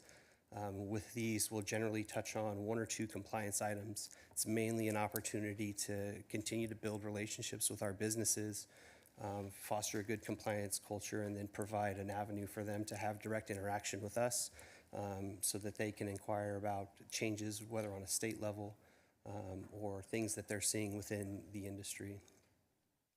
And then we have a couple of other ones. The licensee prompted courtesy compliance checks. Again, these are ad hoc. If a business is looking to make a change in how they operate and how that would relate to what the city's requirements are, and if that would have what the impacts would be related to staying in compliance with that, and then complaint-based inspections. And these are just done ad hoc when complaints are received, and that's generally for items of reported issues of noncompliance. These graphs are included in the staff report as attachment C, and again, it's just breaking out into a little more detail. It also talks about the data capture dates.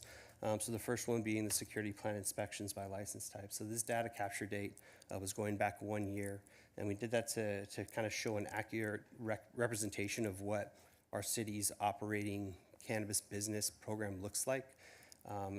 Again, it's spread across through the different compliance types. As you can see, 75% of the businesses that are generally operating are on the retail space. Distribution is 9%, cultivation 10%, and manufacturing 6%. Like I'd mentioned earlier, from July, from when the cannabis ordinance was established up until August 2023, these were conducted by the police department. But then beginning in September of this year, that responsibility shifted over to code to conduct those operational compliance inspections. Moving over to the annual operational compliance inspections, the data capture rates are from January 2022 to January 2024. Again, as I established on the timeline, that January 2022 date was really when the city first started a comprehensive compliance program that started looking specifically at these cannabis items. The breakdown, as you can see, mimics the general state of what our license program looks like across the percentage of the different license types. Moving over to our drop-in inspections, again, this is a capture date from about April of 2022 to January of 2024. Again, that was the communicated date that we had established as far as doing the outreach, doing the baseline inspections, and then really moving full forward into a robust compliance program. Of our visits, we generally have our findings are in compliance with the occasional compliance finding outside of, and that's what's listed on the right side. So again, some of the more frequent items that we find are the employee roster is not updated. The references underneath there is the operating requirements that specifically relate to it, and that's things such as the requirement of a background check and the importance of why that is. And one of our requirements states that no person who would be otherwise ineligible to hold a state license. On a state level, that's restricted to just the licensee. On a local level, we extend that to all persons engaged in the operation. And so those are what those two references are. And then as far as the ones below that, that's related to maintaining a good employee roster and also providing those records to the city. And so the importance of submitting those to us, we make it very easy. We have a template. It's often, it's communicated to our officers when we're on site, making sure that the folks that are working within our facilities are authorized to work within our facilities, and they're, not convicted of any serious or violent felony crimes, which are generally something that would disqualify a person. The other thing that we look at is inventory. One of the biggest things in the regulated cannabis market is that each cannabis item is tracked from seed to sale, and each item has to be accounted for. So it's really important that the business has a point of sale system that fully integrates with the state's track and trace system, and that is constantly updated, and what's physically in the shop is what is showing on their inventory management system. The other thing we look at is the sales transactions. Again, there's regulated times that cannabis is allowed to be sold. It's between 6 a.m. and 10 p.m. So one of the things that we find when we're reviewing the state's track and trace records is noticing sales transactions that may occur outside of those windows. We do further investigation to see if that was a transactional delay or if that sale actually took place outside of the permitted hours of operation. And then the other thing that we find is advertising. A lot of people are looking to get a leg up on the competition, and they're looking to generate buzz for their business. And there's a lot of restrictions, as with the entire market, about what you can advertise, what you can say, what you can't say. Some of the depictions of what is in the messaging, making sure it's not attractive to children, making sure they're not using false or misleading statements, or they're not misrepresenting what they're selling. So a lot of conversations between our businesses involve some of the advertisements that they put out on social media, some of the advertisements that they put out, whether it's on a billboard or in a mailer. Looking at enforcement action, again, this data is representative from August 2021 to January 2024, and really the August 2021 was a standalone. That was something that was an egregious violation that kind of happened before we had an established cannabis compliance officer, but due to the nature of the violation, there was an officer that was asked to get involved with that. That event in August 2021 was actually done in conjunction with the Department of Cannabis Control as far as doing that investigation. Of those, 64% of them have been notice of violations with citation. Each one of those, aside from, like I said, the one in August of 2021 and the most recent that was issued related to some improper disposal of cannabis, were all addressed with each of the licensees that were issued that violation prior to. So it's not like this, the action was done without any sort of warning or without any sort of communication. That was first. We understand that the imposition of these penalties is serious. So myself and Officer Pictionary take great care when we're building these cases to ensure that, we are clearly demonstrating the elements of violation. The other 36% were resolved with courtesy notices. So those were, again, minor offenses that, weren't significantly impacting, and so we did take the route of issuing those. And then again, the violation type is on the right there. So of those violations that were issued, the serious violations included the undocumented cultivation activity, records not being properly maintained. Again, people working in our licensed cannabis businesses that may not have been backgrounded, may not have been serving in security roles, that may not have had authorization to do. Again, carrying an armed firearm that the city was not notified of, which would require a separate notification. The other one was dispensing free cannabis. That's kind of one of the golden rules in the regulated cannabis market is that you can't give away free product. Improper unsecured storage of product. Again, there's cannabis product is very valuable. There are very, as with everything else within the regulated cannabis market, there are very stringent requirements on how you store your product outside of the display floor and making sure that it's locked, secured, and then failure to comply with the odor control plan that was related to an unpermitted conversion within one of our facilities. Some of the minor violations were some prohibited signage. Again, the business was communicated multiple times about, and then there was a deliberate attempt to still put those out there. And then unpermitted outdoor vendor exhibit. Again, those were things that were previously addressed, and the business moved forward with facilitating that vendor exhibit, and that's why they were issued that citation. That's all I have, but I'll pass it back over to Veronica, and I'm available for any questions the board may have. Thanks. Thank you. So at this time, if council has any questions, we're here to answer them for you. Any questions from council? Mayor Pro Tem, did you want to go first?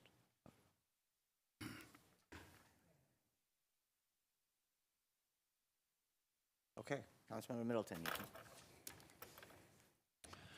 You can. One of the comments that we heard this evening that has been an impediment for the cannabis operators has been the length of time it takes for the background checks. Could you give us just a very quick overview of the time frame that process now takes and the extent to which we are identifying individuals that should not be working within the cannabis industry? So presently, the turnaround time upon receipt of a live scan is 2 to 3 weeks. However, that is because they are reviewed by one officer at the police department, and he works evenings, so it's difficult for him to review them all the time. So we have been in discussions with him and with local cities who have their code compliance team review these.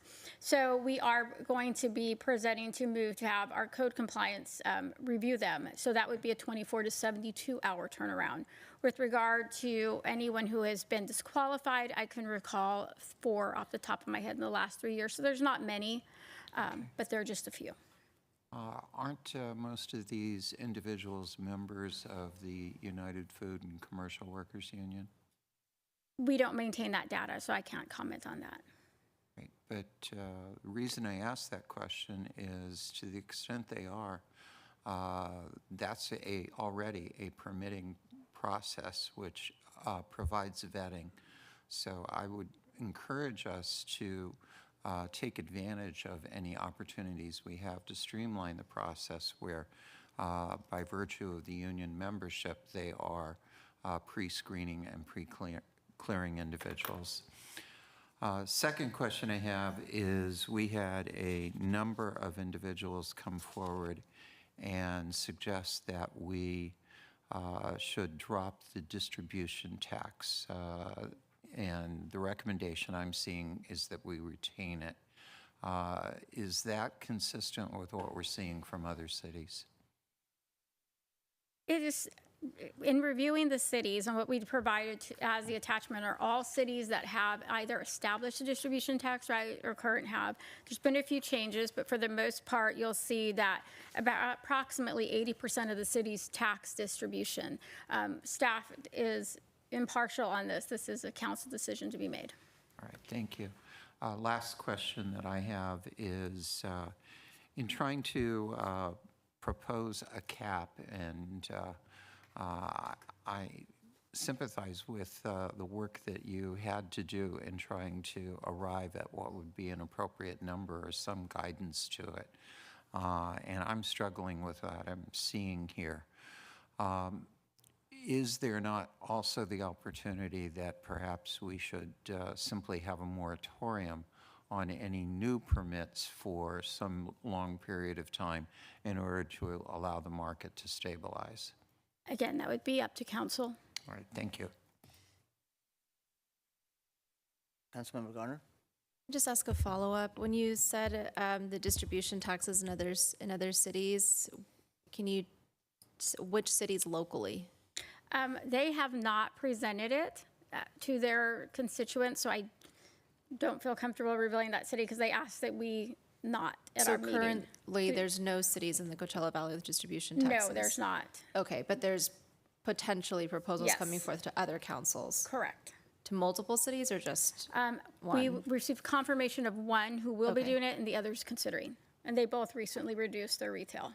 Okay, thank you so much. Mayor Pro Tem? Yeah, thank you, and appreciate all the work, Veronica, and that your team has put together, not only today's presentation, but in the previous presentations that we've had. So thank you for that, and I really appreciate the adjustments that were made in the presentation that we're seeing tonight versus what was in our packet. I think it's definitely presents the information in a much clearer way for us to understand. So I appreciate that. Thank you for doing that. Just some preliminary questions to get a better understanding of what we're doing here in Palm Springs. When we established the permit and the renewal fee, the annual permit, or the permit and annual renew fee, how many permits were we anticipating that we would process annually, either new or renewal? So I do have, when we did calculate the fee for the 2021, the new fee, it was based on 67 operational permits. So at that time, there were 67, so that renewal fee was based on those 67. Today, we have 54, so it has dropped. With regard to the new permits applications, at that time, we were seeing and guesstimating that it would continue approximately 15 to 20 per year. We currently only saw one. And that's been the trend for the last 3 years? Last 3 years, we've just seen a significant decrease in new permit applications. Okay, excellent. So how many, so we can clarify the number, how many permits are currently in the pipeline that have been completed? Pending final or Well, completed? at our last meeting, we talked about allowing those that are in the pipeline that have completed their application One. process to go ahead and continue, and we would count them in. There's only one. So that, and they've gone through the entire process, and they've got a complete application. Correct. They have a complete application. They're still working with our building and planning department for those approvals. Okay, excellent. So the other side of the house is still working on things, but special programs is good to go. Correct. Okay. So we looked at a slide on staffing. So is the department currently fully staffed? Correct. We are fully staffed. And that is how many staffers? We have a total of 6 administrative staff and 2 code officers. Are you counted as admin? No, I'm not. So 7 with me. Okay. So are there, and you saw I asked a question about the budget for 24-25 earlier today. Are there any departmental functions that are budgeted but not operational yet? No. Okay, cool. Do you have everything you need, all the tools you need to conduct code enforcement the way you feel we need to best be doing it in Palm Springs? We're new with code. So I am going to state that at this time, I feel comfortable with our current code compliance staffing and the way they operate, but we're also new. We haven't had many of our large cultivators open, so that may change the need for code at that time. So is that bodies that are needed or technology, software? Training, additional training. Oh, got it. Okay.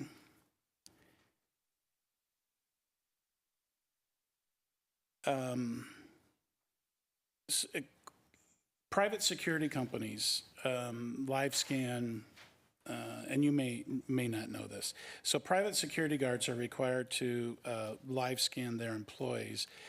Does the city require them to submit their employee rosters? Does anybody know that? Does the security company need to submit their rosters? Is that what you're? Yeah. Mm-hmm. No, we don't. I mean, they provide to us the name of who's going to be working at that particular facility. We do require that, but they don't provide their entire roster. Yeah, okay. So just to double check, the California Bureau of Cannabis Control, they're the ones charged with regulating cannabis licensing and commercial cannabis activity throughout the state. Correct. Yeah, okay. And has the city ever had any infractions from the Bureau of Cannabis Control? We have. And what is that like? The Department of Cannabis Control assisted with an investigation for illegal cultivation. So they came to the city, they worked with us, they reviewed our reports. That was the first one. And then they were recently involved with some illegal dumping of cannabis waste. So 2 times they've come in and checked us out over, Yes. over how They many? are very short-staffed, though, and they are very, they cover a very large region. So I'm going to let Mitch answer this because he has a little more knowledge on that, how large of a region and why they aren't as attentive to complaints as we are. So go ahead. Sure. So the Department of Cannabis Compliance has generally 1 inspector per region. And so our region includes most of the Coachella Valley, extending into Riverside County, some parts of San Bernardino County. When they get involved in some of their larger scale investigations, if they're looking at some larger cultivation facilities, they'll generally bring in one of their special investigators from a neighboring region. So the supervising investigator is based out of LA and kind of has a regional map of Southern California. So they largely operate completely separate from us. We do collaborate with them occasionally on some of the more challenging or some of the more difficult cases, but ultimately their compliance paths are separate from what we do. And again, their special investigator that works within this region has the entire Coachella Valley, and so they're much less frequent within our specific city when they are coming to do their compliance investigations. And it's largely complaint-based. So do we have a reputation of being big-time violators, or we're a pretty good city on our compliance? So I'm only aware of a couple of, I've only been made aware of a couple of our licensees who've had some corrective actions that were taken by the Department of Cannabis Control since I've been in this role for the last 2 years. And so one of them was very recently, within the last couple of weeks, and another one was a couple of months ago. And they've only recently shifted into enforcement by corrective action. They were largely an enforcement by education for a number of years. Before they were the DCC, it was spread out over 3 separate agencies, and I believe they consolidated around 2021. But then there was still a long time to kind of really put those pieces together to have one kind of path forward for compliance on a statewide level. So from my understanding, it's only been very recently that they've kind of taken the action where they will suspend a permit or revoke a licensee's state permit. Yeah, excellent. So are you all proud the fact that we have the controls in place and the work that you're doing in the community, that we've only had them come in twice and mention something is not right with 2 different organizations? Yeah, absolutely. Again, part of myself and Officer Pictionary, like our goal is to ensure that our operators are operating not only within compliance on the city level, but on the state level, so that the city maintains a good reputation and that we're not having any additional intervention from state special investigators than is what needed. So that's a large part of the educational outreach that we do. Yeah, good work.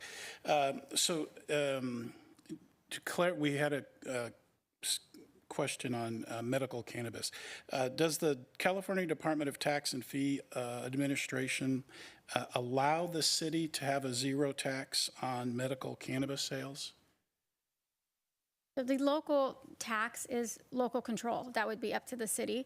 The state does provide a waiver of the state sales tax on medical cannabis, but they do have to have a valid medical card. And we did visit this back when we were reviewing local taxes, and at that time, our council liaisons, who were Jeff Kors and J.R. Roberts, did not want to go down that avenue because anyone can get a med card.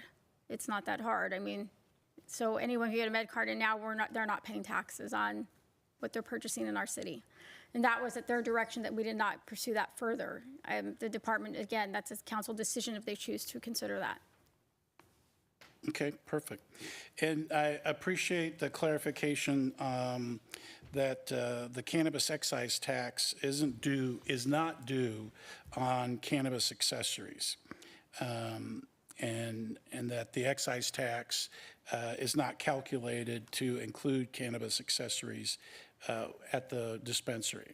I've got that right, don't I? Correct. Okay. So how were we using the definition of cannabis accessories previously to what we're proposing today? How did we use that definition? It was simply omitted, so we were just including it because it was omitted, and we wanted it to match the state definition. Okay, so did we tax accessories?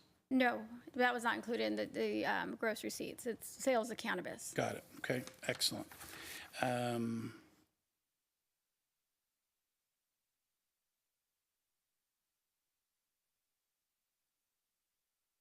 So with today's draft that's in front of us, and the clarifying the definition of gross receipts, will the city now be in compliance with the January 1, 23 Department of Tax established procedures? Yes, we will, and we actually are right on time because the January payments are not due until the end of February.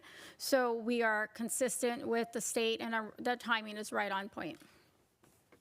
It's an annual payment that's collected? No, monthly. So if you review the state's regulations, it's effective January 1st, 2024. So it would be applicable to those tax returns. So if we adopt this tonight, our January returns wouldn't be due till the end of February. Yeah, okay. But since January of 23, if I'm looking at it right, we calculated the local cannabis tax after the 15% state excise tax was That is calculated. correct. So, okay, we'll come back to that. During our time that we've really, our program has been enforced with code enforcement, have we had any illicit operations, or how many illicit operations have we located and shut down? So illicit operations is criminal. So we do receive the tips, we do investigate them with code, but we have to coordinate with police. Our code officers are unarmed. To send them into an illicit operation could be detrimental for them. So we do have to coordinate with police when we are investigating them. We have shut down 3 illegal cultivation sites. We have not had any reports of dispensaries, and I'll defer to Mitch if he has any additional information on those complaints. Yeah, so the, when we're looking at the criminal cannabis market or the illicit cannabis market, because we have such an available regulated cannabis market, we don't have nearly the impact of possible illegal storefronts that some other areas in our county do. Illegal cultivators, like Veronica said, that's still criminal. Most of them are felony violations. So from my experience working with code, I believe I've been a part of 3 illegal cultivation facilities that were taken down. The Riverside County has a task force that's run out of the district attorney's office called CRTF. For my first few years as part of code compliance, we had a sworn police officer from the police department that was a member of that team, so that gave us access to that organization to assist us in investigating and obtaining inspection warrants and search warrants to seize that product and mitigate that. Administratively, code can kind of step in and take some administrative action, but most of the violations there are criminal, and so that needs to be, that's generally handled by sworn police officers, so that would be the responsibility of the Palm Springs Police Department. Like I said, we've collaborated, we get leads. Like I said, we're in our retail dispensaries, we're in our distributors, and we're, again, we information share about possible illicit operators that are taking away business from our regulated market. So we investigate those. We collaborate with the police department to share the information that we have. We try to do some of the investigatory work, but ultimately that those actions are generally followed up by the police department, or would need to, and then we would come in to assist in the execution of the Yeah, well, I think that three issue illicit operations out of 3 years, over 3 years, isn't that pretty darn good? It seems like it's pretty good. We got a pretty good track record on, the criminals not coming in and operating in Palm Springs. Yeah, I mean, again, it's such a risk-reward situation for somebody to come in, but again, I believe our reputation is getting out that Palm Springs has compliance officers that check up on the cannabis you need business, to blow your and so, horn. I think that's fantastic. It serves I think as that's great. some deterrent, but it still exists in our city. We know that. Yeah. So a question on, and Veronica, I don't know if you might know this, Flynn might. The city manager authorization that came out in September of 21 that allowed the issuance of cannabis citations without the warning.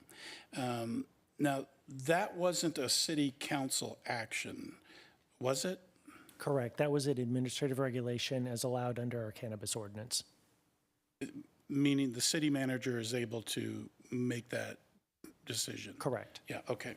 All right, so then we got the number on the dispensaries, and I appreciate that. 35 dispensaries currently. 35 dispensaries, 26 operating, 8 are not operating. And do we know the status of those 8 that are not operating? They currently are holding their permits. Most of them are trying to sell. They never opened their doors. They intended to sell it, and that's what they're trying to do. Yeah, okay. And how many distributors do we have? I think you gave me, or somebody gave me a figure of 16? 16, correct. So that's 16, and they're active and working distributors. Correct. And then the number of micro businesses? We do not license micro businesses as a separate license type for the city. Anyone who has 3 or more different types of operations if they're a cultivator, distributor, retailer, they can apply for a micro business license.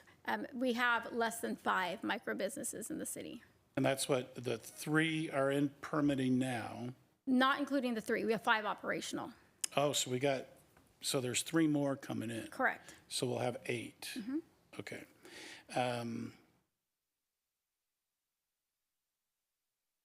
Okay, this has all been really helpful. So from the distribution tax, I think looking at our numbers with other cities and hearing about the industry and the distribution, the key leaders in distribution, if we look at where they're operating, their business is operating in cities that have 0%, and this would be obvious, right?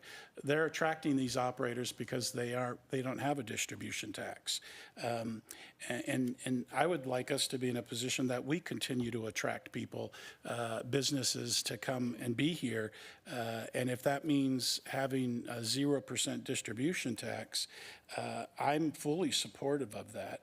And if our projection was, in the report, we're looking at $200,000 in revenue next year, or if we go in with a 2% tax now, that would generate around $200,000. So that was based on the information available to staff. We have 16 distributors. Approximately 4 to 7 report their gross receipts to the city per month because there's no tax due. So we do not have a complete picture of what the amount would be if all 16 distributors were to report those figures. I just would like to point that out because the numbers we presented to you, we did go dive deep to see what those gross receipts look like. And when we reviewed the gross receipts reported per month, it was only 4 to 7 consistently who reported per month. In fiscal year 22-23, the total reported was $10,217,110.25 by those 4 to 7 distributors. Mm-hmm, mm-hmm. Okay. All right. Well, I fully support with the understanding that our neighboring cities around us have a 0% distribution tax. We want our distribution businesses to stay here, not go to Cathedral City or Desert Hot Springs. So I fully support leaving the 0% tax on distribution where it's at. Now, on live scans, my concern with live scans is there is a delay, and we're hurting a couple people. We're hurting the employee who is trying to get a job, and if we have really had 4 non-qualified people over 3 years, I don't know how many employees that represents, but I would imagine it's quite a few. And the state doesn't require us to do the live scan. I know when we instituted this process, we were very cautious. It was a new industry coming in, and we wanted to protect ourselves, protect the community, and make sure that we were, everything was on the up and up. But the requiring the live scans, I think might be outdated from the employee standpoint. Now, the employee has no ownership in that business, but the owner certainly should continue to be live scanned, and I think that is the law for the state. So I would encourage our council that we move away from the live scans and the issue that comes with that, which we have heard from the operators, that it sometimes is 2 weeks to 30 days. So I don't know if we have a magic wand that we're going to fix that overnight by bringing it into other staff overseeing it. It's still going to require people to look at it, people to review it, and if the state doesn't require it, I would ask that we just do away with it. Our Now, neighboring cities do as well, though. Desert Hot Springs does conduct live scans for all their employees. By code, they're reviewed by their code. So if we're Yeah. staying consistent, our local cities do as well. And I think if council is in favor of continuing something that we instituted because we were trying to be overly cautious, I think, or I feel we need to give the dispensary owner the opportunity to hire that best employee who is sitting in front of them at the moment. And we should allow the hire pending the outcome of the live scan. And when that employee goes to get the live scan and they are able to show the proof of receipt to the employer should be able to hire that prospective employee and pending their live scan. So if it takes 2 days, great. If it takes 2 weeks, that's no harm, no foul. That employee's been able to work for 2 weeks instead of staying home and not having a job. And if the cannabis dispensary owner, it's their responsibility to vet their staff and employees. So I would ask council that if we don't do away with the live scan, which we don't monitor for other industries, but pharmacy, we are not monitoring live scan activity. It's just not something we're in the business of. We've seen a history that we've got a good track record. Their crime is very little, and I think we should just give the opportunity to those employees that want to work the opportunity to work. So we got that on the cap. I think we've seen some really good information that's being presented on the per capita, and I'm not sure where the right number is. I was originally thinking 36 might be, but that would be if we were to have a cap. 36. But if we're learning that we have 35 already and one in the pipeline, so that's 36. Right? Yes. So we already, if we have, we would be maxed out already at 36.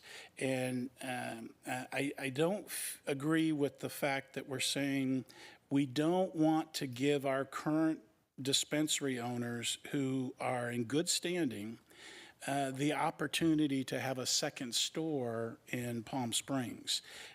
So we would be penalizing our current operators who've done a great job and who've helped us create this image of Palm Springs being on the up and up. If we're going to do that, it needs to be going forward, in my opinion. We shouldn't go backwards and hurt our current business owners who have invested in these businesses, not knowing that their hands were going to be tied 5 years down the road, and they wouldn't be able to reap the benefit of their success in trying to sell. So I think transfers should be allowed. We shouldn't be restricting transfers for business owners, in the marketplace. And if council is of the opinion we should be, then I feel really strongly that we need to grandfather in our current operators so they have that opportunity to, sell their business when the time comes. And also we should grandfather those dispensaries and micro businesses that are not operational today. I don't think it would not be fair for us to go backwards and penalize them, give them an opportunity to become operational under our current guidelines. And, they miss deadlines, and that's their fault. That's not our fault.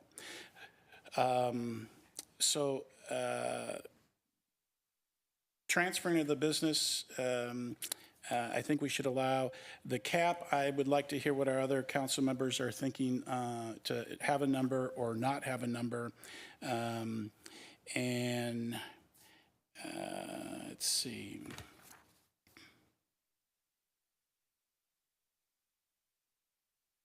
And I think I understand the reasoning behind what we've got in the ordinance talking about that businesses must be operational at the time of transfer and have a 2-year history behind them. But there again, I think we're penalizing somebody if they haven't just got it right yet. So I would grandfather these non-operational folks in until they're the ones who violate our guidelines and are no longer able to operate.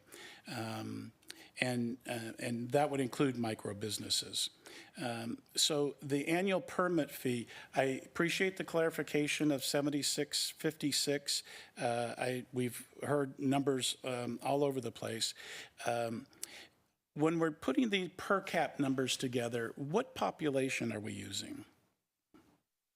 What's the number population? We're bringing Patrick up for that. Yes, it was 45,019 as of 2021 that we used. And, when I asked that question to Google, it took me straight to the city's website.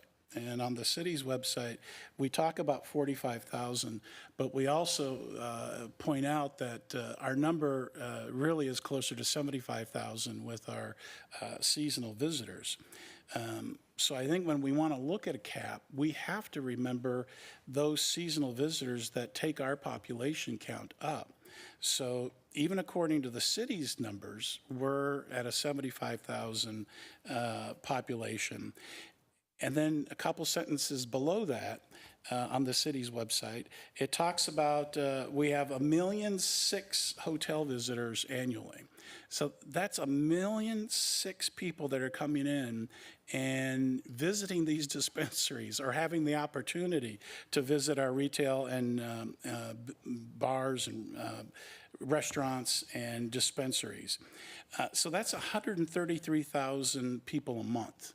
That we would be looking at. So if we combine those two, we're looking at 200,000, a population of 200,000.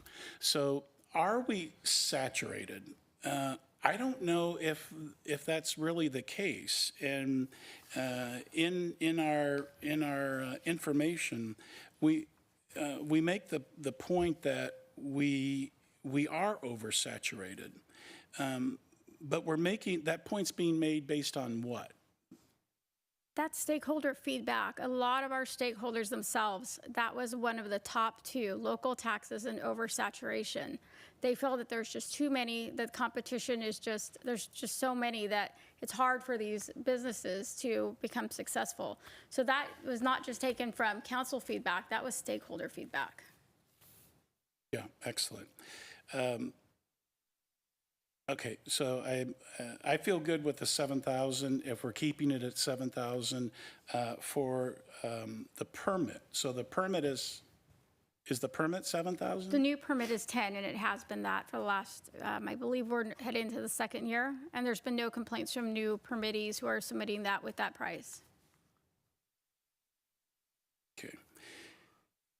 It's not a matter of complaints, I don't think. It's showing the community that we are supporting and embracing this business, this industry in Palm Springs. And if we're able to bring economic development and help these businesses sustain themselves by having adjustments in some of the fees that we have, like the renewal. Is the renewal at $7,600 at the right level? If we talk about comparing it to our other cities, well, Palm Desert's at 26 or 27 inspection fee.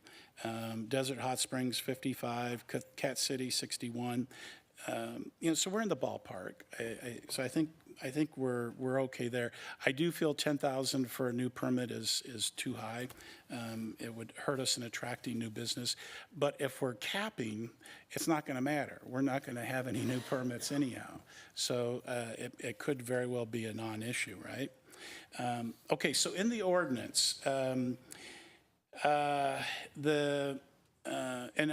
Jeff, sorry I forgot, I didn't get to ask you this earlier today, but in the last sentence of the city attorney summary, it says that we're making these adjustments in this draft ordinance in part to establish location criteria for temporary cannabis events. But I don't think there's anything in here. That's a typo. That will be forthcoming at a subsequent council meeting once that issue has been reviewed by the Planning Commission as a zoning matter, but that's not part of this ordinance. Yeah, so that gets scratched in, Correct. In this summary. Yep. At page 14 in the staff report, section 2M, second to the last sentence,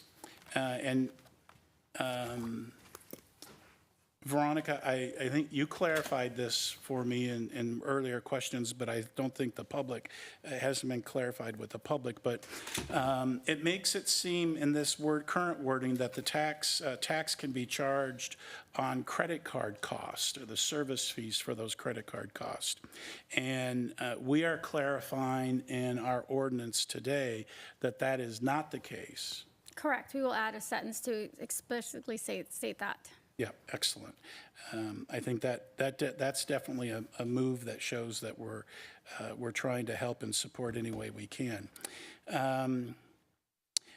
Thank you for striking the one owner, one dispensary requirement.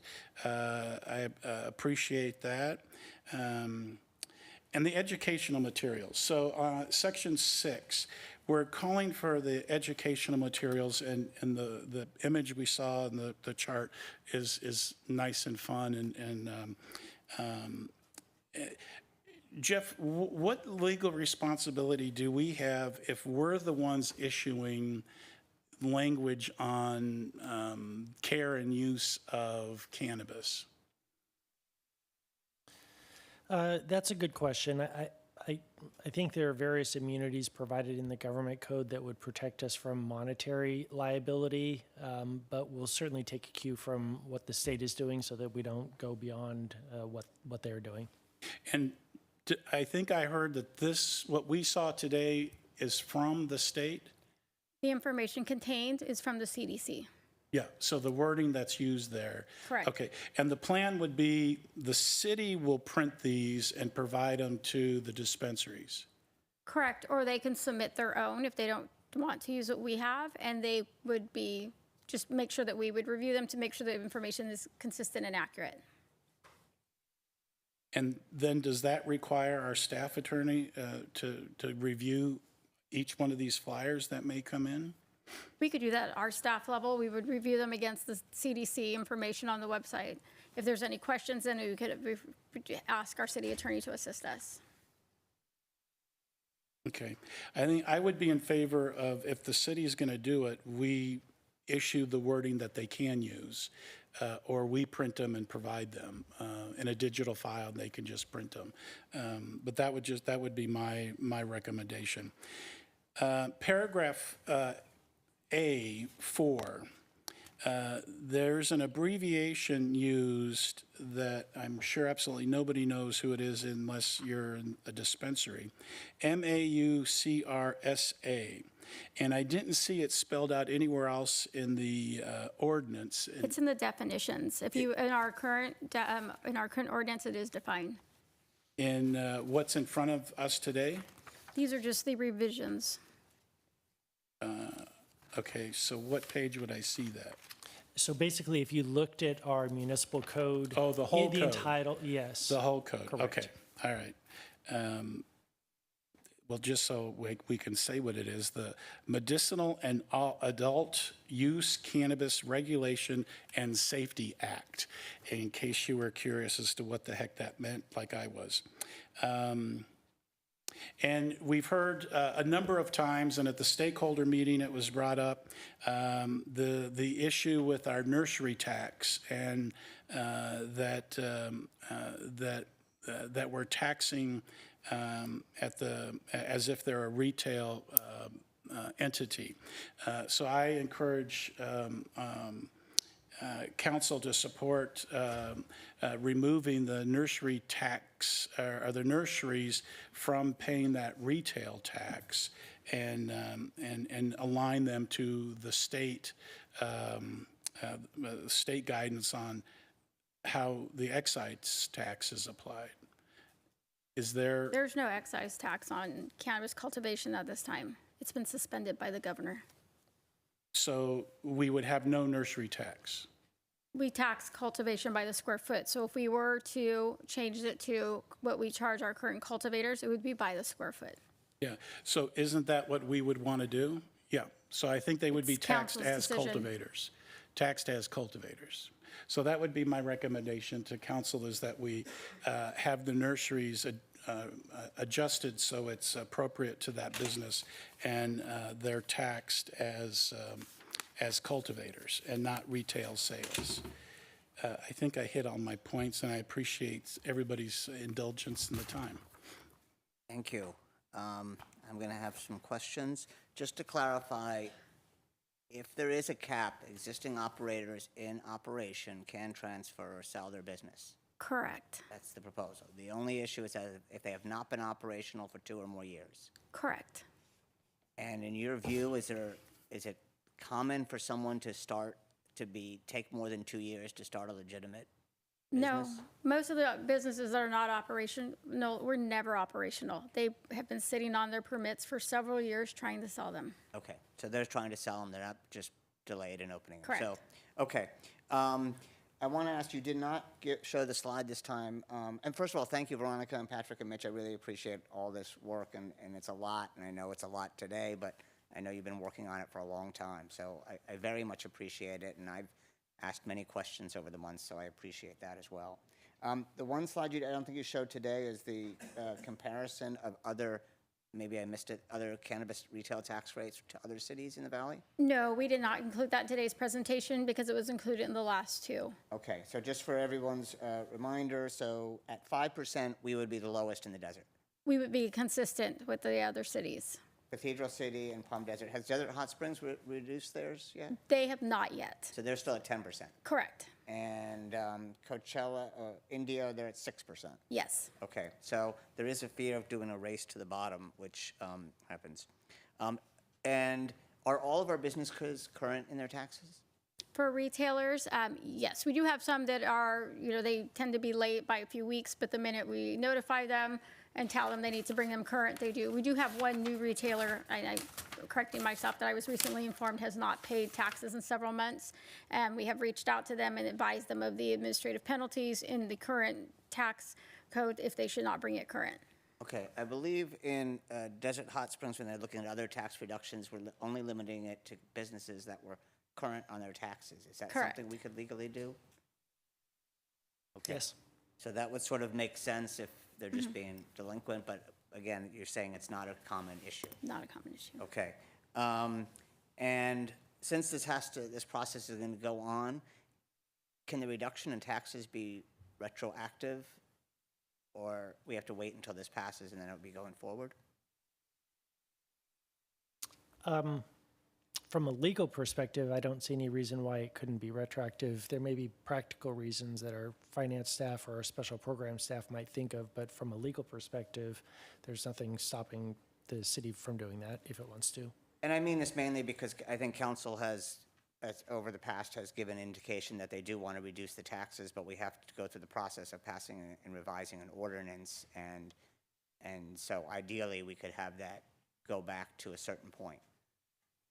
Okay, so that is I was going to ask a police chief question. Okay, I also want to just raise on nurseries.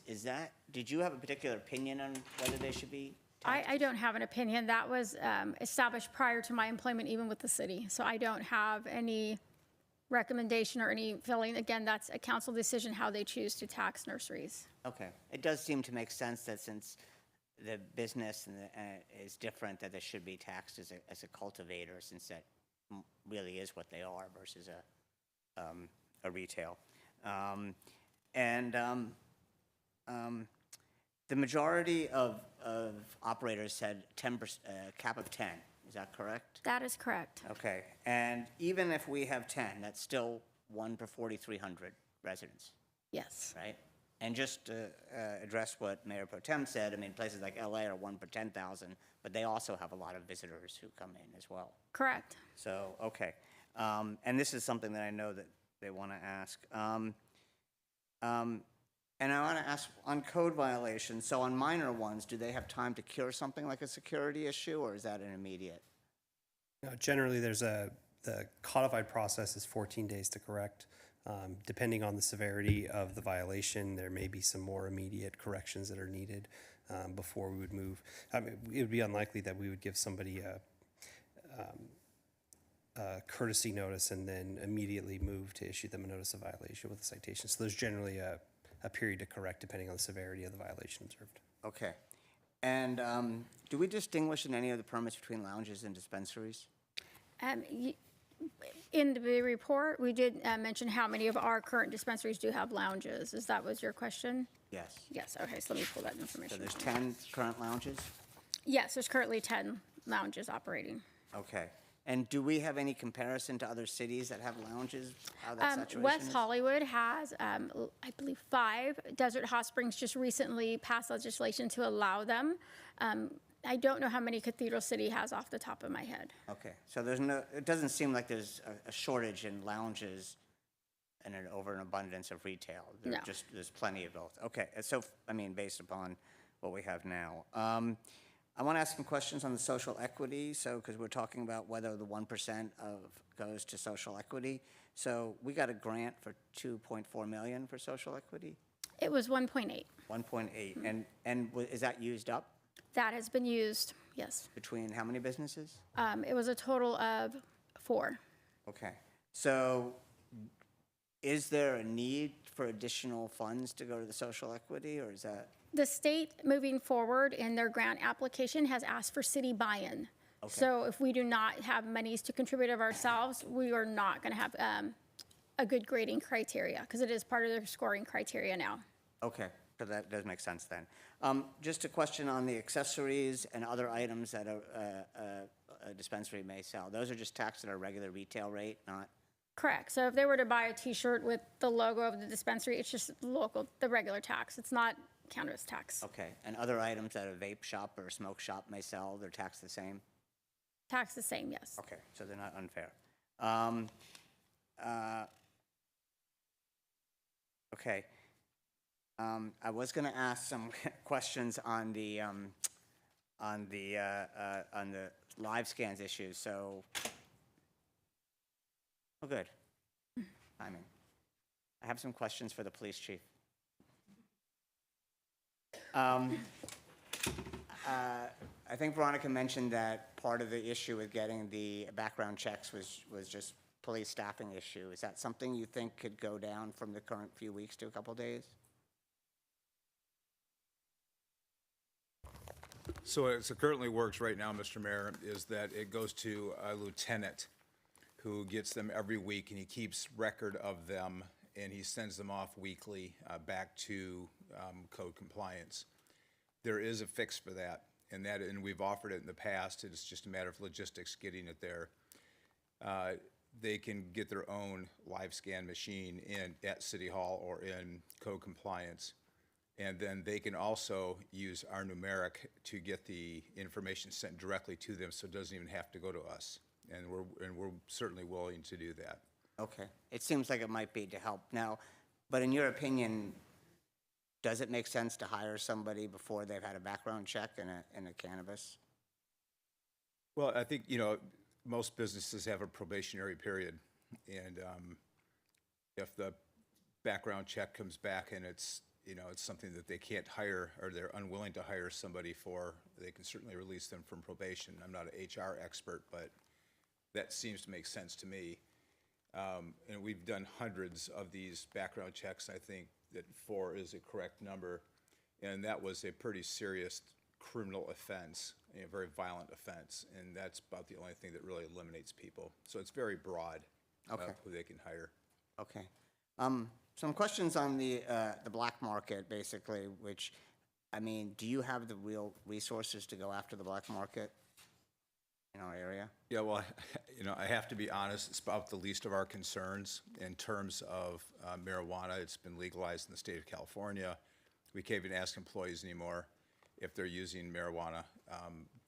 So it's really kind of on the lower end of the spectrum. However, where we do find illegal marijuana, we also find other drugs such as fentanyl, methamphetamine, heroin, along with those illegal distributors. We do not find that in the other cannabis distributors, the legal ones. So we do have 2 teams that go after that pretty hard, but they're mostly focused on fentanyl and methamphetamine, but they do come across the other legal grows and so forth in the course of their duties. Okay. But not very many. Thank you. I mean, as an aside, I heard that you might have more resources if there was a federally legalized, because then there'd be federal support for going after illegal. Does that make any sense? Yeah. There are some federal resources that go after that, but I mean, even the prosecutors are pretty reluctant to prosecute that. Okay. Thank you.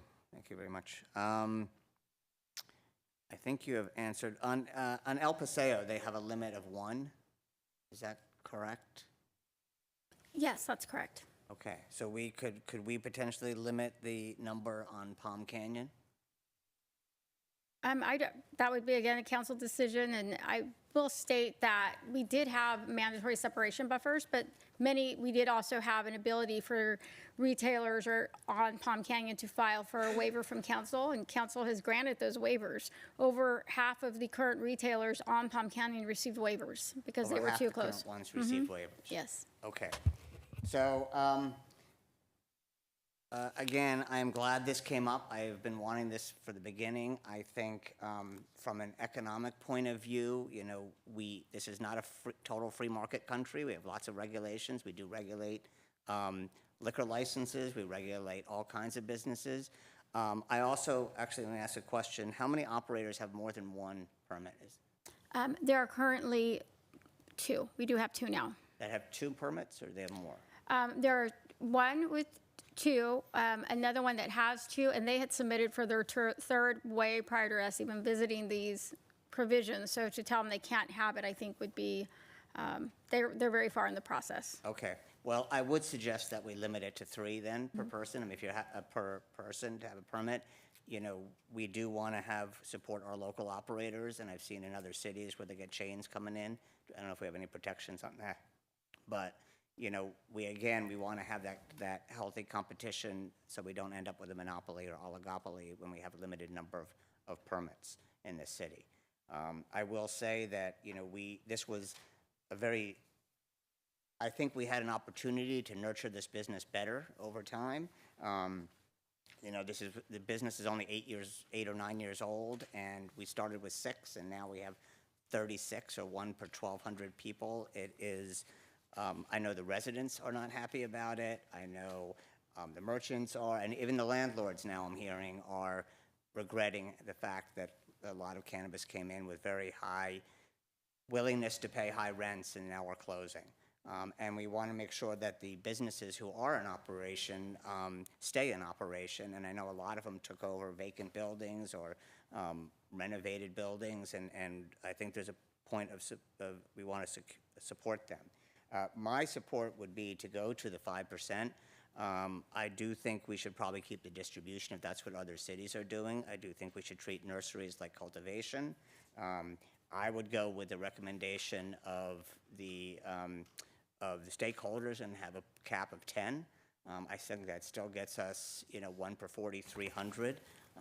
We can always, it will actually take quite a while to get to that point because we do have we have the 27 operational. If we have non-operational ones, we should not have them sell their permits if they're just holding on to them. Maybe there's an option for a micro business or something who has other cause to get a waiver if there was some undue medical thing. I don't want to hurt them, but I'm not positive about that. I think down the line we might want to look at limits by certain streets or areas so that they are throughout the city. I would hope that if this takes a while to go through, if we can pass this next month, that's great. If it takes longer, that we look at potentially at that time a retroactive tax break so that it does not hurt them. I do believe in the social good. I do think the information that you did on the flyer is great, and I think I know other cities have been doing that as well. That would be mine. I know there was a question about no taxes for people with medical license, but I agree with what you said, Veronica, that it's pretty easy to get a medical card, and it doesn't necessarily relate to income. If there was some kind of medical low-income person, that might be a separate discussion on something else. I don't know how to handle that, but that would be very complicated in my view. That is what I would say. I am nervous about hiring people without having their background check, especially if we can have 2 to 3 days when you know, they are dealing in an industry that is, you know, that the substances can be abused, and I think it's probably for good protection of the owners in some ways if somebody has a background that they don't know about. But I would like to make sure we can get it down to a couple days, you know, a few days, so that it doesn't create them harm. That's where I go. I think, you know, we still are a city that has embraced this new industry. We're one of the first ones to do it. We have a large number of dispensaries. I think we've taken an active role in trying to help nurture and grow. And I think my view is that we want to help nurture and grow long term. And part of that is reducing the taxes. It is controlling the saturation, and it is monitoring it over time. There's nothing to say if we get down, you know, in 10 years, the whole business will change, you know, if it could potentially change, or 5 years. So that's where I would stand. I don't know if we have consensus yet. Councilmember Gardner, do you have some more comments? Okay, sorry. There was a lot of discussion there. So I'm supportive of the 5% tax and looking at a retroactive tax break, or just simply a break on taxes like it's been proposed by others in the room today. I agree on not doing a distribution tax at this time. Thanks, Veronica, for the clarification on the cannabis accessories and branding merchandise. Appreciate that. And also the efforts for code compliance in terms of warnings and making sure you're really working with our businesses to make sure that they're in compliance. I mean, one of the things that we see with this industry is that it is extremely complicated. And so we're all really learning it together, including our retailers, distributors, et cetera. And I want to just be respectful of the fact that this isn't easy for anyone. Just want to give people that grace. Councilmember Middleton really just asked questions, but within the question made a mention of the possibility of an extended moratorium instead of a cap. And I think that that's a really good thought because we do have a significant amount of businesses at this time. It's 30, what is it now? 35 permitted. 35 Yeah, permitted. 26 operational. Okay, so there are so many at this time, and as you said, Mayor, it will take quite a bit of time for that to change, and so my interest is more in an extended moratorium for now on new businesses coming in while we see what happens, instead of, I feel like we could say 10, but then we're just really putting another council in this place to discuss it, however many years down the line, and finding out that 10 is not the right number because we just can't see that far in the future. So I think if we were to do an extended moratorium, then that at least gives us an opportunity to see what's going on before making any decision about a set number on caps. One of the things that I think we're going to see change dramatically in the cannabis industry is that cannabis will become something that is more commonly available and more regularly used in the same way that alcohol is. But right now there is still stigma attached to it. So I am very curious as to where this industry is going to go in the future and what kind of regulations we'll have 20 years from now. So it really is constantly changing right now. And I also agree in terms of the classifying the nursery as cultivation. I am more interested, though, in the medical aspect. I mean, we did get some public comment and emails about different levels of medical verification for folks, and it's not necessarily just aches and pains. There's also people who can get who have more serious medical issues can get a special card. That's not distinguished on the medical cards, though, issued by the state. The state just issues them. I mean, and anyone can go in and say they have migraines and back pain. And I mean, there are legitimate people who need it, but there are also, the ability to get a med card is just really easy. Okay, but I don't really want to get into it at this time because I think it's a little bit more complicated because there are some questions about other cards that are harder to get, different programs that the state offers. So I am just curious in the future how we can assist with that, if at all.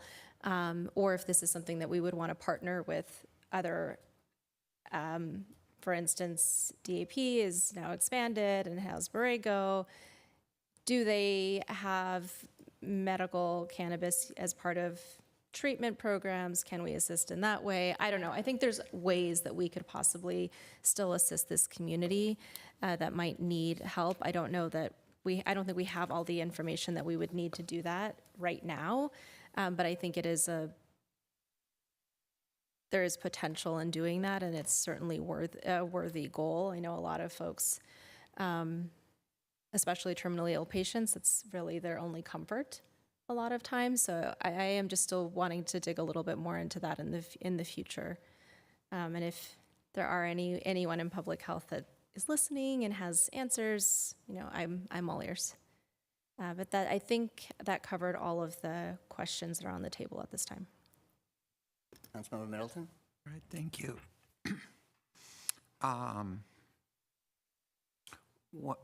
Again, I want to thank staff for all of the work that's gone into this, and I want to thank all of the folks who've come to testify, and particularly all of the operators who are trying to make a start in a new industry that we're trying to legalize and move away from the black market. And I think all of us are finding that moving away from that black market is very difficult. in part because the black market was so very well established for many, many decades. But what efforts that we can make so as to deliver this product in a legal fashion is something that we need to do. I'd like to see us keep it as simple as we possibly can in terms of the changes. I would support doing away with the distribution tax. I think we need to streamline very quickly the background check system, not do away with it altogether, but clearly streamline it. I'm not necessarily opposed to someone being able to come to work under the condition that they must pass a background check, and if that background check determines that they clearly should not be there, that they not be able to continue working.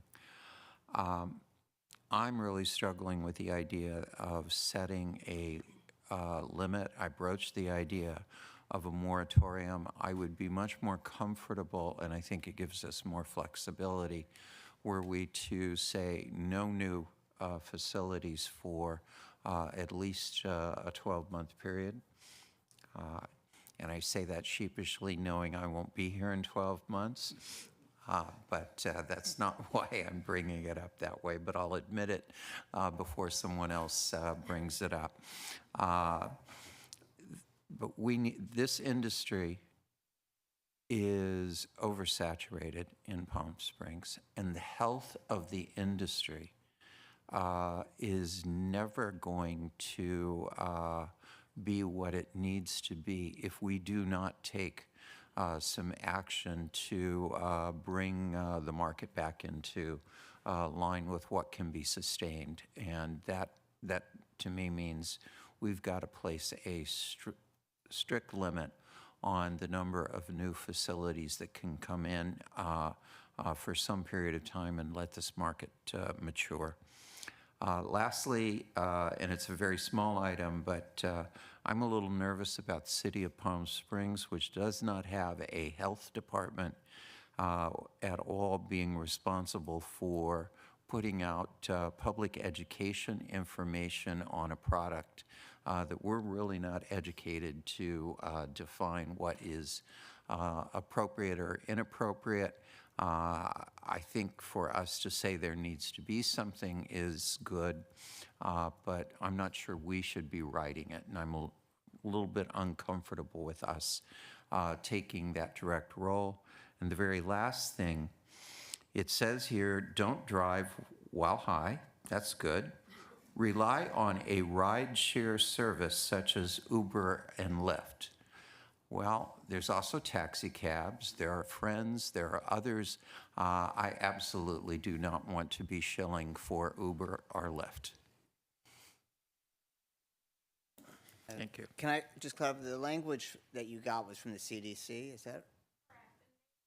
That's correct, and their information did say refer to a ride service such as Uber or Lyft. We can expand and or leave it, just say depend on a ride service. I would probably suggest that we do limit it, but this is not, you're not coming up with this language on your own. No, and there's definitely other not. cities that have done it. So I do think that this is an issue that, especially because we have a tourist environment, people may not have used edibles especially before, and I have heard cases where people have taken too many before they realize it takes a while to have effect. So I would say, I mean, I'm not opposed to extended moratorium, but 12 months I don't think actually does anything, because people are now going to have the expectation that they can lobby and have it changed in 12 months and will still go into the business. I think we want to be clear that we need to stabilize the business for a period of time and see what happens. And that's probably, 5 years to do this. In June, San Francisco did adopt a moratorium on new retail dispensaries till 2028, so they adopted a 4-year. Okay. Councilmember Gardner? Yeah, I agree with that, getting a larger time period. One thing I forgot to mention was the social equity. I do think that we should consider if there are social equity applicants that were to come in during that moratorium, I would want to consider them. I mean, that's one of the things that all of this money is for, is to try to make sure that we can help with social equity applicants. I know we have 4 right now. I don't know if we would get any, but if we did, I would certainly want to be able to consider letting them move through the process.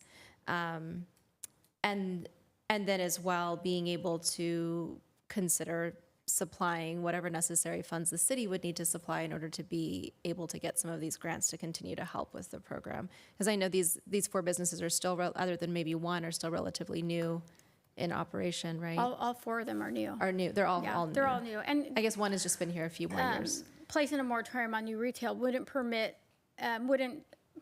an equity applicant from being a distributor, a cultivator, a manufacturer. So there's other avenues for them into the cannabis industry as well. Okay, great. That's good.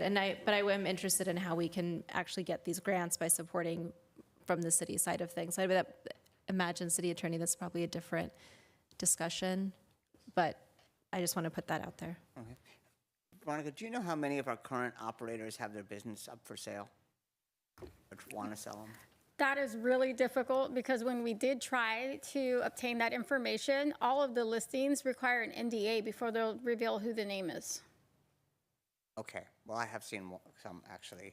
Well, there are some, but the full number, it's enabled because look, we've pulled several up, and when we try to click to get more information, it'll say that you have to contact and provide an NDA. Okay. Can a social equity applicant still get the benefits if they buy another business? Yes, as long as they're 51% owner.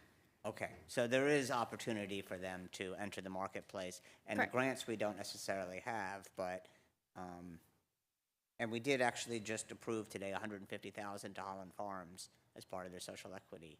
Is that right? Pardon? On the consent calendar, there was $150,000 going to the owners of Holland Farms. Yes, So that's so part of- they're actually, each Holland brother has their own operation. They each receive $75,000 from the okay. equity All right. program. So we are actively Yes. supporting them. That's great. So I think right now we have consensus on a 5% tax. We have potentially retroactive if we don't get to pass this soon. There is majority vote for no distribution tax. We have a majority on treating nurseries as cultivation. We do want to look at low-income or other medical card holders, but that is separate from this. We're not doing the exact thing. We do want to background check. We want to streamline so it's within 2 to 3 days. Do we have consensus that they can still hire them pending the results? Okay. I'm concerned about it, but majority says yes, so we're going to do with that.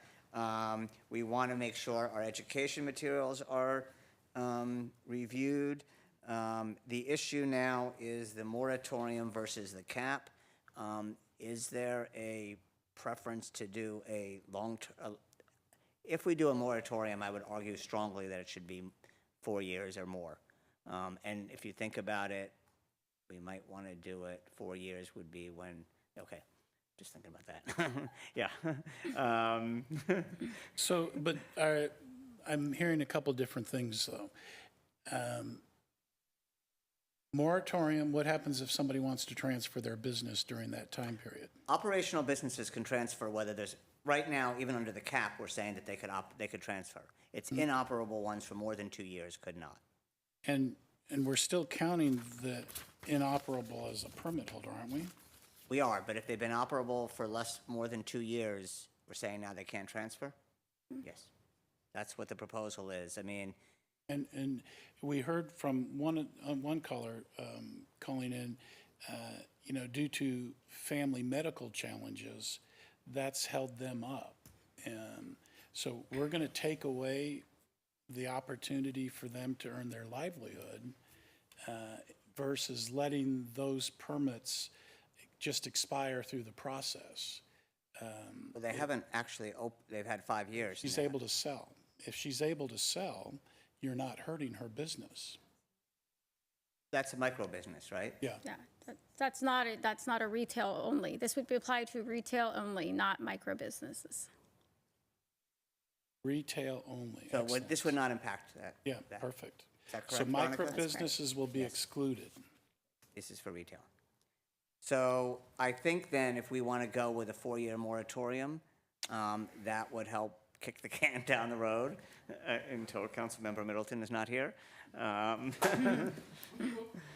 Thank you very much. And I think everything else, is there anything else that we need decision on? Everybody, you all like 4 years? No. So I'll be the low person on the totem pole. I don't think that's the right figure, but there's certainly support for it. The other, what we haven't come back and addressed, and Is your microphone? we're talking about a retroactive, maybe on the 5%, the local tax. But I pointed out earlier, you know, we've been overtaxing on the local cannabis tax about 1.5% higher than we should have been since January. And I think, you know, not to go retroactive, but I think we've done wrong to the dispensaries by charging tax on the excise tax, and that's not what we should have been doing. Veronica, can you address that? So the new bill that was passed by the state is effective January 1st, 2024. It wasn't 2023, it was 2024 that was effective, about eliminating the excise tax. We haven't gotten those taxes yet. Is that correct? That's correct. So it would be applicable to that first filing for January 2024. Okay, I was January 1 of 23, they established these procedures on how to stack the tax payments. Correct. If you read the legislative summary, and I can forward that if you'd like, it is effective January 1st, 2024. So why have we been taxing people back? We haven't been taxing that way. It's effective January 24. Correct. This year, so we haven't gotten those taxes yet. It was passed last year, but it was effective this year. Is there somebody who could speak to that in the audience? It was not a state requirement. So although we taxed it, there's many municipalities that included that excise tax in the gross receipts. It wasn't until this year that the state provided that clarification. Who's our expert? I think Veronica's our expert. Oh. Right? I think this is not something that we can have public on. I agree. Procedurally. So I think it's Veronica, and if you want to look into it further and provide details to council Yes. before this comes back, that would be helpful. I think, and so Why would it come back? it has to come back. We Oh, have the to have second it- reading. Yeah. Second reading. Yeah, so it's SB 512, and the bill states beginning January 1st would prohibit a city or county from including the definition of gross receipts for purposes of any local tax or fee on the privilege of engaging in commercial cannabis activity. Yeah, why don't we assume that our staff is correct at this point, and you can clarify it to council and with the city attorney in between the next reading? Is that acceptable? Okay. So I think now we have consensus, is that right? Is there anything else that we need to decide? Veronica, are there any other open questions for tonight? Just the percentage of the local tax for the allocation of social good. We never determined how much that would be. I think the 1% is probably. We did the 1% for social equity, so are we doing an additional 1% for social good? You had both in there, correct? Yes. I think that would be, both of them would make sense. What is it currently? No social good and no social equity, right? Correct? Yes, 1% for social good to be determined by council, and then 1 for the social equity program. Mayor Pro Tem asked, what is it currently? There's nothing. Nothing currently. Okay, we have consensus on that as well? Okay. 1 and 1? 1 and 1. So it'd be appropriate at this time, if that's a consensus of the council, to make a motion to adopt the ordinance, and the city clerk can then read the title of the ordinance. Okay. Do we have a motion? Adopt the ordinance based on, With those amendments Yeah. that were just discussed, yes. Do we have a second?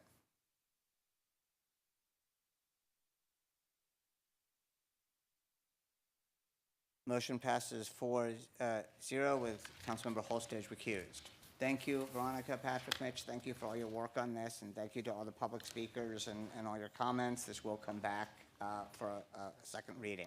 May I read the title, please? And please read. An ordinance amending Section 342020 and Chapter 5.55 of the Palm Springs Municipal Code regarding the taxation and regulation of cannabis in the city. Okay, motion passes 4-0 with Councilmember Holstage recused. Okay, the next item on the agenda is item 3B, which is a request to appropriate $1 million in housing set-aside funds for tenant-based rental assistance program. Hello again, Ariel. May we have a staff report? And you can just say again your name and title. Sure, yes. Good evening, everyone. Again, my name is Ariel Tolfrey-Williams, and I am the Housing Services Administrator here with the city. Welcome back. So today, I'm going to give an update on our housing programs. We're going to discuss our 2023 accomplishments, what we've learned from these programs, our 2024 goals and objectives, as well as ending with department hopes and dreams. So 2023 was a really big year for housing. The Monarch Apartments officially had residents starting to move in on New Year's Eve. Aloe Palm Canyon broke ground on October 19th. And thousands of residents called into Housing and Community Development to inquire about a lot of things, including finding housing, motel stay requests, landlord and tenant rights, rental assistance, home repair, and code compliance issues. All of these phone calls and concerns required staff to make changes and bring programming to assist residents with their needs. One of those includes rebuilding our home repair program, which I spoke on earlier. And in addition to that, the Neighborhood Partnership Housing Services was awarded the RFP for 3 single-family lots to build homeownership opportunities in Desert Highlands Gateway. And we are excited to bring that project to you all so you can see how amazing it would be. We're working through all of the paperwork, the DDA, and the like to make sure that it's ready for you all. And lastly, the most popular program was the tenant-based rental assistance program. As of January 10th, when I first completed my report, we had expended $850,000. As of January 18th, we fully exhausted the full $1 million allocation. So the graphs on the screen show some of the impact that this program has had on our residents. Since starting the program on September 27, 2023, staff has assisted, and your report will say something around 185. It is closer to 200 households, and the households include 51 families, 76 individuals, 33 couples, 11 platonic roommates, and 9 multi-generational households. Of these, 42 households are no longer homeless, and 46 households were saved from eviction. I also have a utility breakdown over here. The lion's share of the utilities went to Southern California Edison with an average share of just over $1,000 per household over a 3-month period. The highest bills were from July, August, and September. So when we were starting this program, people can go back up to 4 months. So I was getting all of their summer bills in October.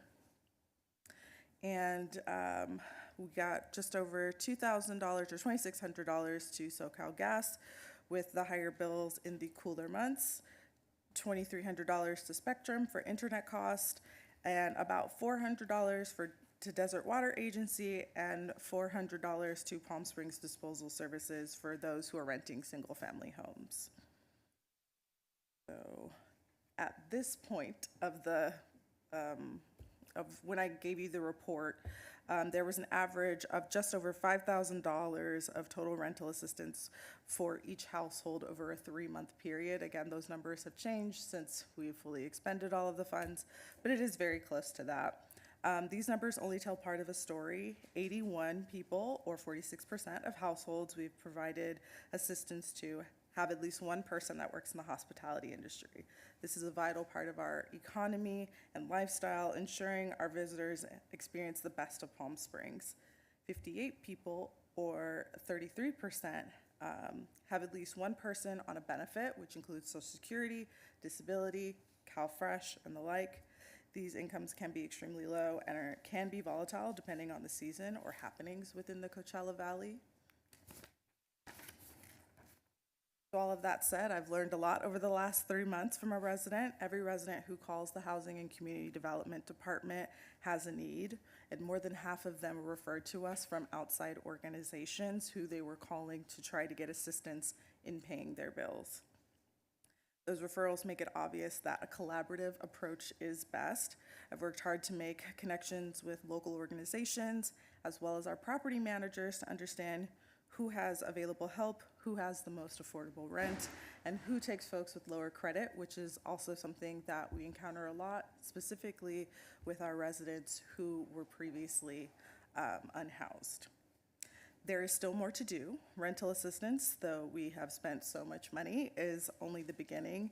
As I said earlier, home repair is about to begin construction, and then they've gone through that lengthy process. I'd like to be able to do landlord and tenant education. The rental registry is not just a want, but is required by the state of California because of the housing element, and that's a work in progress. Our low-income seniors are in dire need of mortgage assistance. Many tenants need wraparound services for their various housing needs because it's not just getting them in a home, it's everything else that comes along with that. And we need more housing development and a lot of large issues that unfortunately I don't have capacity for at this time, but hope to be able to in the future. So this slide shows the plans for 2024. Some of them kicked off at the end of last year. Some of it is mandated by the housing element. As you can see, there's little marks on there for what is mandated by the housing element. And some of it we can't get to without extra staff or money. So the type of work on the screen are desperately important and needed. And again, some are required by the housing element. So hopefully we can start working on those this year. This work is all on the local municipalities mandated by the state and a way to show our community that we care for their well-being and for them being housed in safe and sanitary conditions. I was able to accomplish a lot of work last year, and I'm asking for assistance to continue to do so for our residents this year. I am recommending that we appropriate $1 million in housing set-aside funds for the tenant-based rental assistance program. Please excuse the typo on my PowerPoint, but that is it for me. Oops. Please. What? Oh, she'll be back. Okay. Do we have any questions or comments from council? Councilmember Halstage.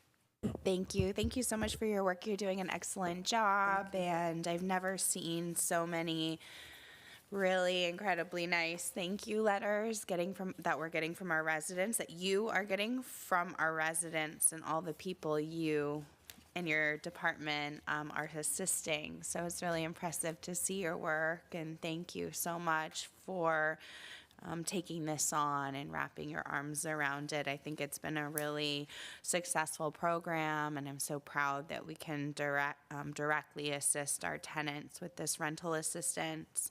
I have a question about your slide for the utility assistance.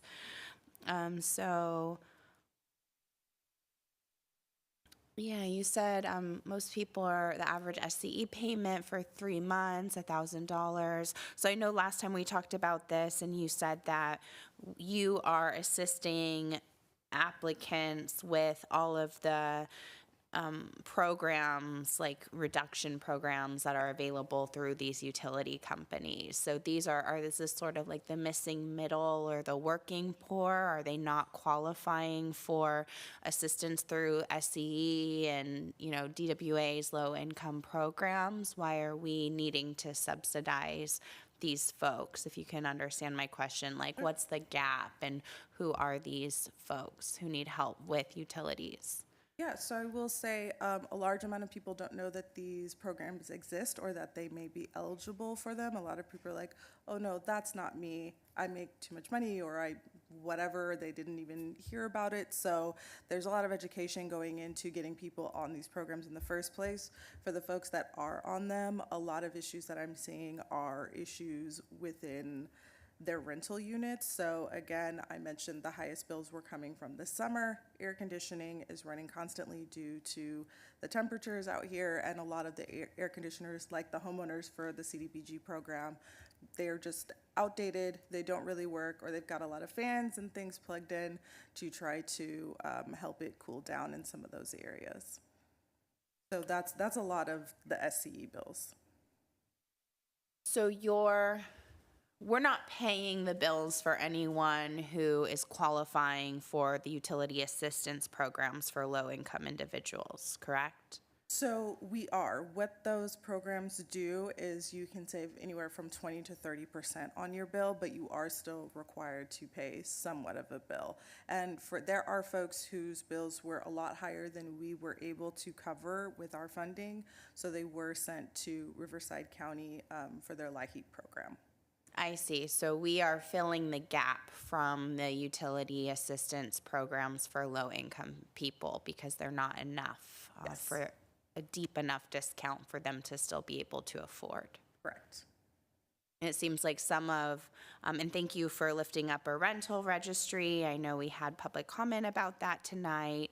And thank you. I know we're looking at SB 567 and enforcement and the city's role in enforcement because it seems like we're subsidizing some issues on the back end that could be fixed on the front end if we required landlords to provide decent housing that had decent AC or decent heat, right? People are having to spend more on their utilities because they're plugging in multiple heat, localized heat lamps and things like that. Is that right? Yeah, that's correct. And that's actually something that I'm currently looking into, how it might be possible. I am working with the city attorney's office to try to figure out how we can do it. We're at the very, very, very, very first steps of seeing what's possible, but it is something that we're looking at because I've noticed the trends from this program. Thank you. I wonder if we can work with our utility. I think we talked about this last time to ensure that their discounts are deep enough to really help people. I hate to really be subsidizing large corporations with these funds instead of helping individuals. We're doing both because we're helping individuals who need help to pay their bills, but it'd be great to work with those providers because they might be able to do more, expand their programs, especially since we have our own power system that we're a board member of and can possibly work on the discount there. For the rental registry, so you said you're working on it and it's required by law. Can you just give us a bit of an update if you're able about what that looks like and when it's required by law and when it's expected and what resources you need to complete that? If I could just interrupt, could you also explain for the public's sake what a rental registry means? Sure, absolutely. So the rent registry is going to be something where our landlords have to, we can make it voluntary, we can force them to do it, but voluntarily sign up to let us know what rents or what apartments, complexes, rentals they own, as well as how many units, what type of benefits they have from living there. Some people have like dog parks or pools and all of that. So understanding the scope of them as well as looking at their rents. We don't really have a great grasp on what rents are at all income levels. We have the averages, we have what we can see online, but another thing that I've learned from this program is that there are a lot of naturally occurring affordable housing. We just aren't able to find it, so we can't get people to it. So that's the landlord side. On the other side, the tenant would also have an opportunity to speak on what their rent is from their perspective to make sure that we're seeing the same numbers, make sure the lease is the same.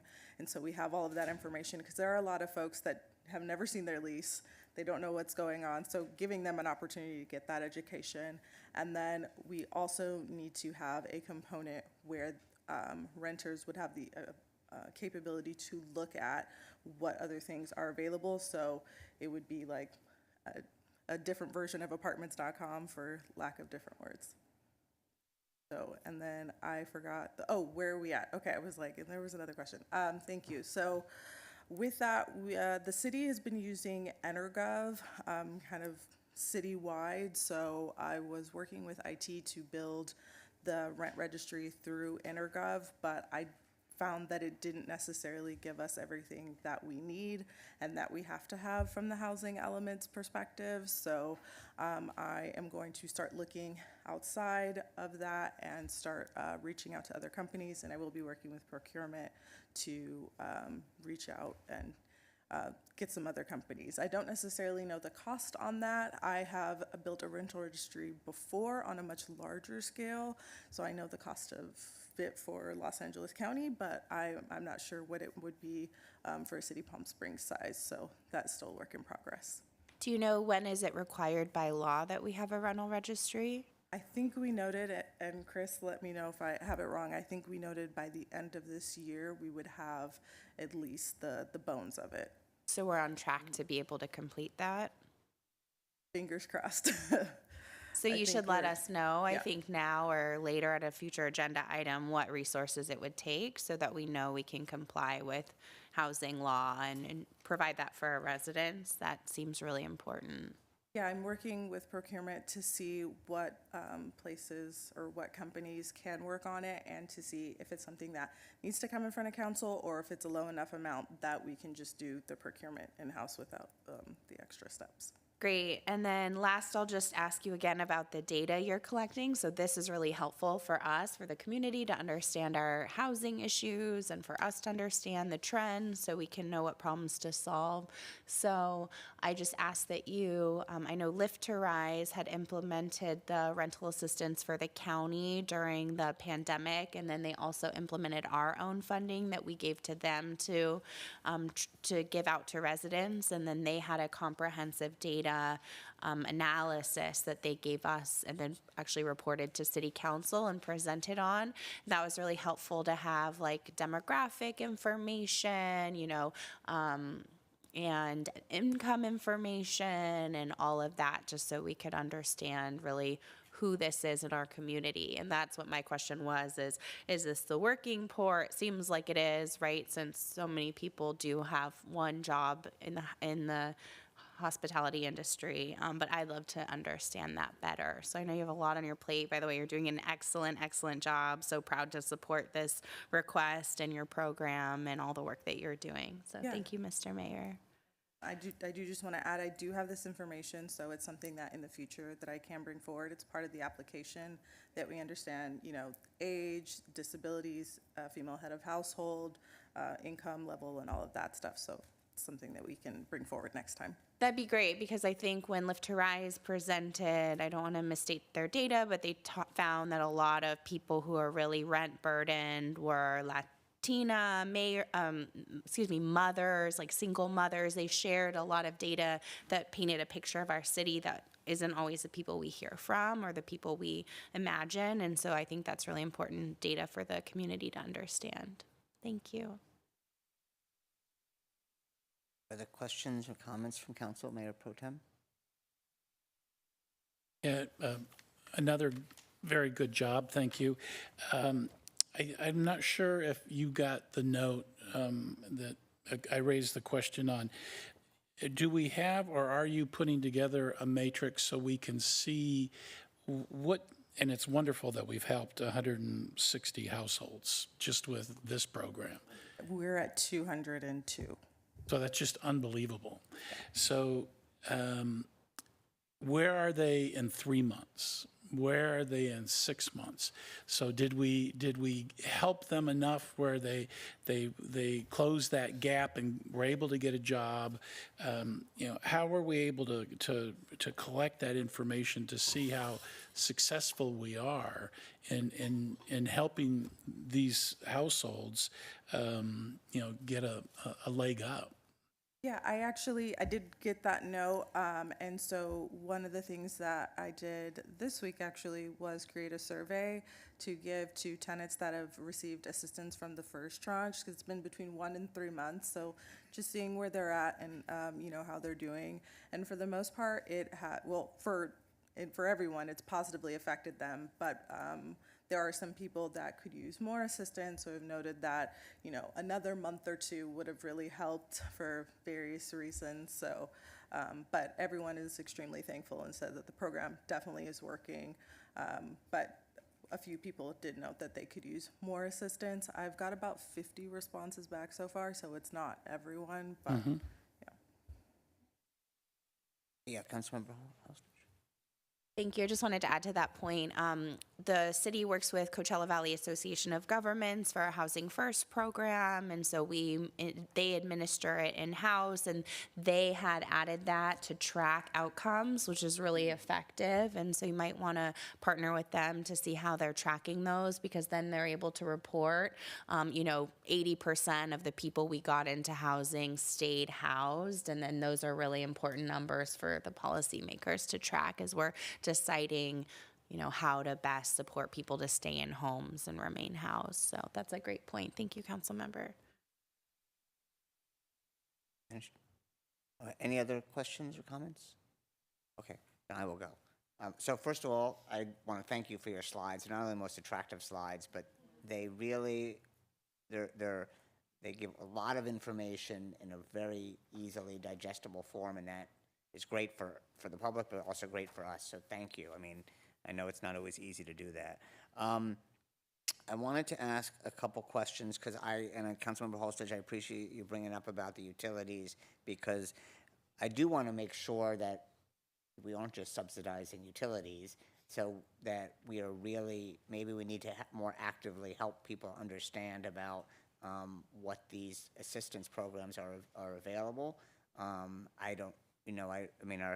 We don't have a lot of great ways to reach residents, but I think that's probably a good campaign for our communications department, for the Engage Palm Springs, for the PS I Love You magazine, and put some effort into that, so that we're not paying for SCE. I also think we should also look at from our sustainability and energy efficiency, because what other programs outside of this we might want to do to encourage the landlords to be more energy efficient, so that we are not paying more money to utilities. How many, you got 202 households, which is great. Do you have a waiting list for more right now? I do. So after we realized that we were going to expand all of the funding, I did close down the portal. We currently have about 35 people on the wait list for when we open it back up on Monday, who are waiting for an email to the link. Okay. And you mentioned we're required to have the rent registry by the end of the year, you think. But our landlords are still not required to register, to put their information? So we're required to have it by the end of the year, and this is an older state law from like 5 or so years ago, so I could be confusing parts of it. But at the time when I was building a previous one, it was more, it couldn't be required, like we couldn't make them pay to like be a part of it, but they already do pay a business license, so that's a little bit different. So we're hoping to make it easy for them, so when they're doing their business license, they can also apply for this, but working through the intricacies of how to make that work. And ideally, it offers them some benefits too, to be able to, people can help market any places they have available. And are we also working with the landlords as much as possible to do forgiveness or anything so that we don't have to subsidize? Yes, so one of the things that we're working on the most is trying to make sure that we don't get all the way to eviction with residents who are going through something. So making these relationships with the property managers, it's now like, hey, I have someone, they're behind 2 months on rent. Before I call the lawyer, do you have any funding? So we're trying to get to that point, trying to make sure that people aren't paying late fees or just kind of extraneous random fees that end up on their ledgers.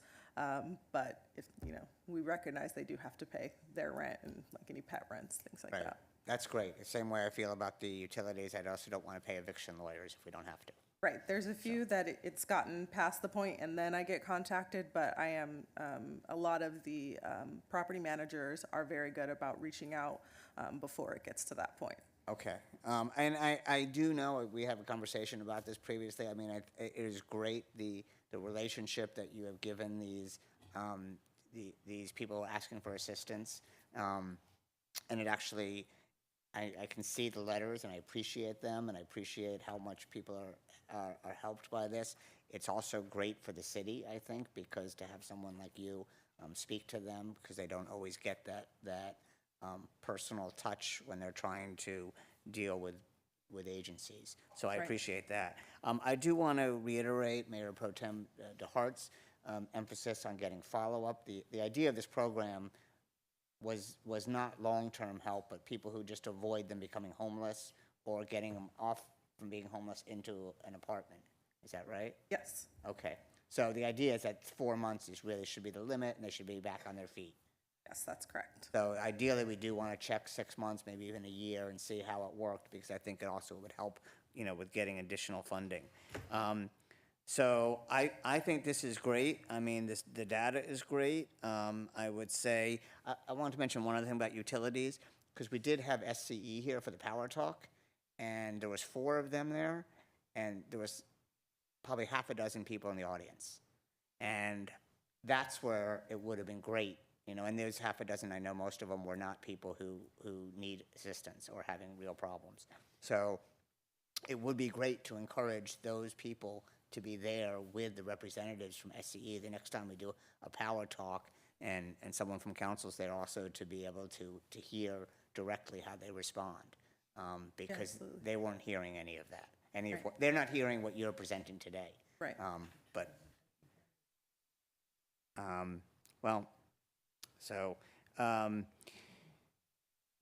That's my, those are all my questions. And then right now it's just one time only, so. Yes, they correct. It can't is come one back. time only. Okay, so that's the other reason to make sure this works. I think this is great. I fully support moving forward with this. And one other question, how much money do we have in this housing set aside now? Right now, there's just over $2 million. Okay, and this is separate from the money from the vacation rental TOT tax? Correct.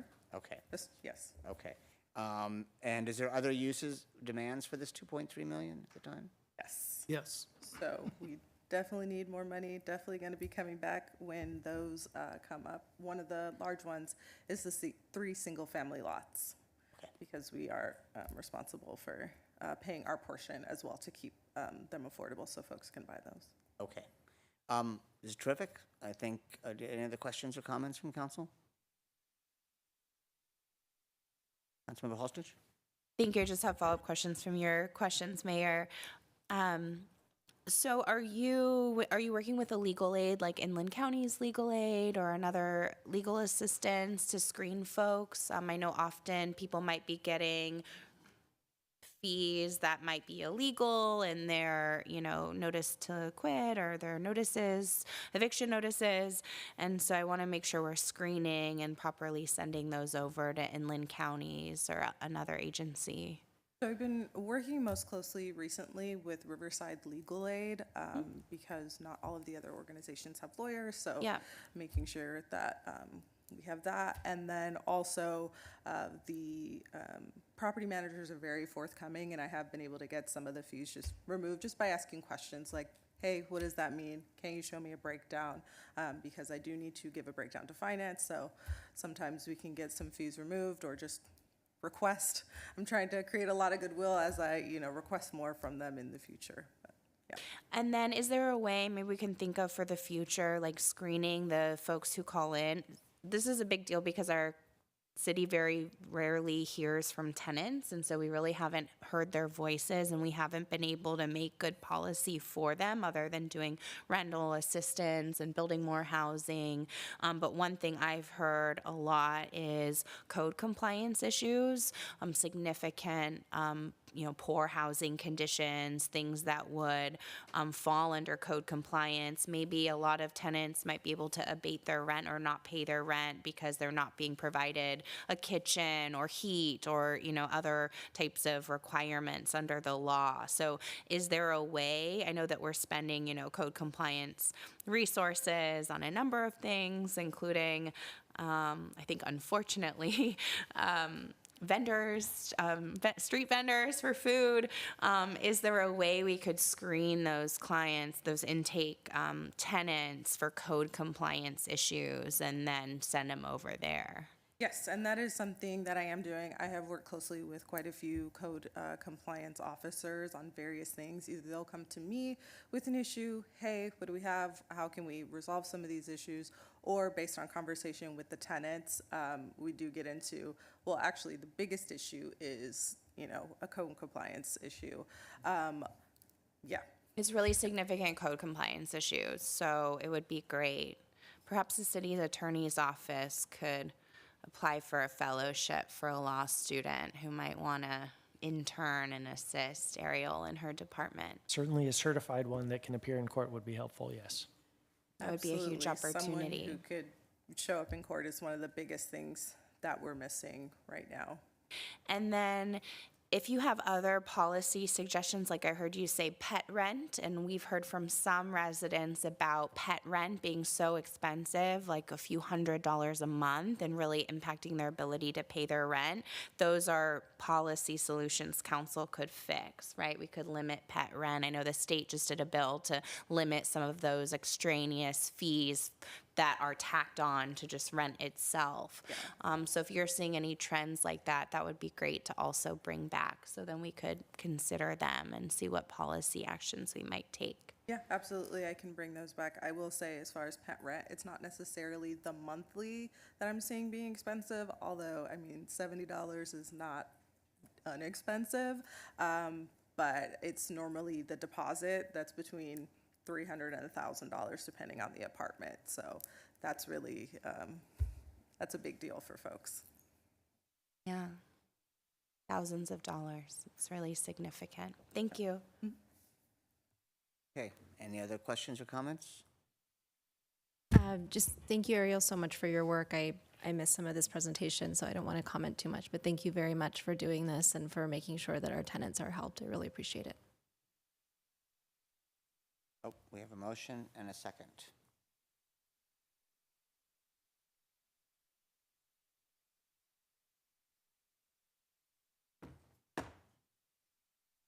Okay, motion passes 5-0. Thank you. Thank you. Are we okay to keep going? All right, the next item on the agenda is item 3C, which is a request to approve use of opioid settlement funds for the Rehabilitation Reentry Program, Substance Misuse Harm Reduction Program, and Tenant-Based Rental Assistance Program. May we have a staff report, please? Thank you, Mayor. Good evening again. Jay Verrado, Director of Housing and Community Development. The item before you is a request to utilize opioid settlement funds towards a rehabilitation reentry program, substance misuse harm reduction program, and tenant-based rental assistance. The city received opioid settlement funds as part of the opioid manufacturers and distributors lawsuit resulting from over 3,000 opioid suits nationwide. Palm Springs has accrued $215,000 of opioid settlement funds, which can be used for support for substance use disorder facilities and improve infrastructure for treatment, addressing the needs of communities of color and vulnerable populations, including those who are unhoused, strengthening availability of naloxone, or also known as Narcan, or other FDA-approved overdose reversal drugs. I also want to mention that there's no deadline that we've found to spend the funds, just a requirement to report the funds, the uses of the funds on an annual basis, up until 5 years after the funds are exhausted. Similarly, we did not find any deadlines to declare the proposed uses of the funds. In fact, I'm not even sure that is required. It's just the reporting of the funds that would be required.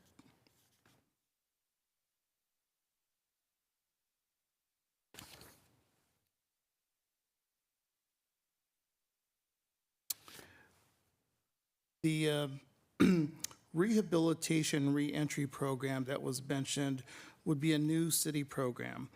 And it's estimated that $5,000 would be a sufficient amount to supplement patients who might be struggling to pay for their stay.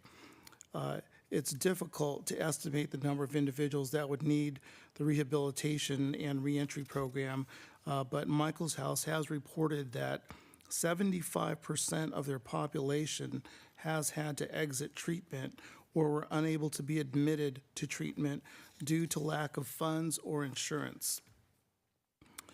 City staff has also encountered 1 to 2 homeless individuals weekly who would go to rehabilitation if they could afford it.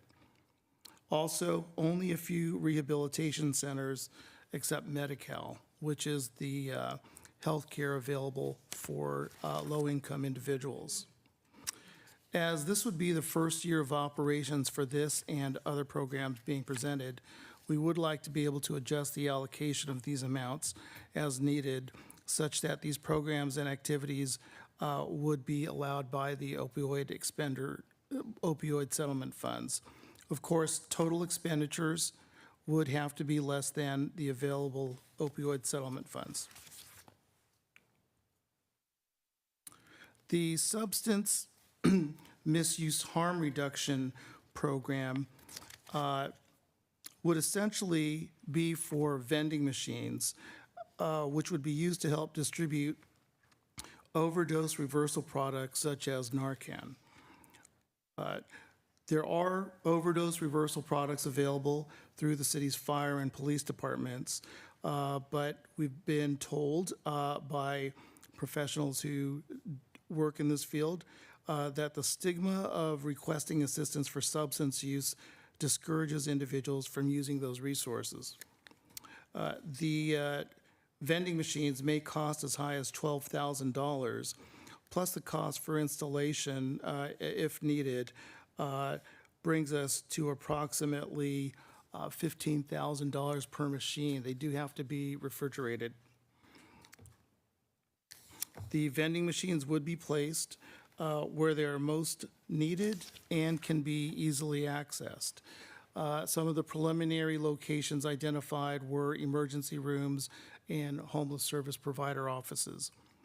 The majority of work required for managing the vending machines would be performed by any of the partners who are selected to implement them, who would purchase the machines, stock them, and manage the supplies.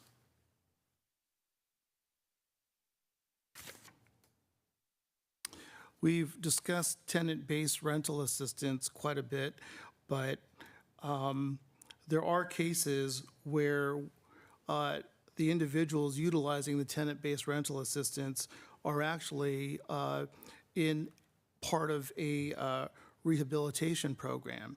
And so to smooth their transition back into everyday life, tenant-based rental assistance would help those who are leaving recovery facilities, rehabilitation facilities, to facilitate living in their own homes or in a sober living facility alone.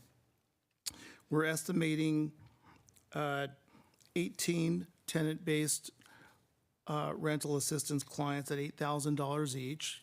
We have had encounters with some individuals already who are in that situation, and I know Ariel can speak to that more if you like, but they were placed in sober living homes, and that's helped individuals who are who have already accepted that they need help. They've established trust with service providers, and now they're at that, I want to say, fragile point. I think every point's fragile, but at that point where, we don't want to derail the progress they've made, and to encourage them to, and help them to fully recover. Relatively speaking, 18 additional TBRA clients would not be a big impact on the workload. You've heard Ariel's processed at over 200 already, but overall there is a need for assistance with programs such as that. I also want to mention a fourth option for use of the funds. would be to allocate a portion for training resources, possibly for the fire department's emergency medical staff, which often deals with overdoses. So that is also an option. Ideally, we would like to do more programs just to meet the needs of individuals at every step. But counseling is needed to gain an individual's trust and let them know options are available.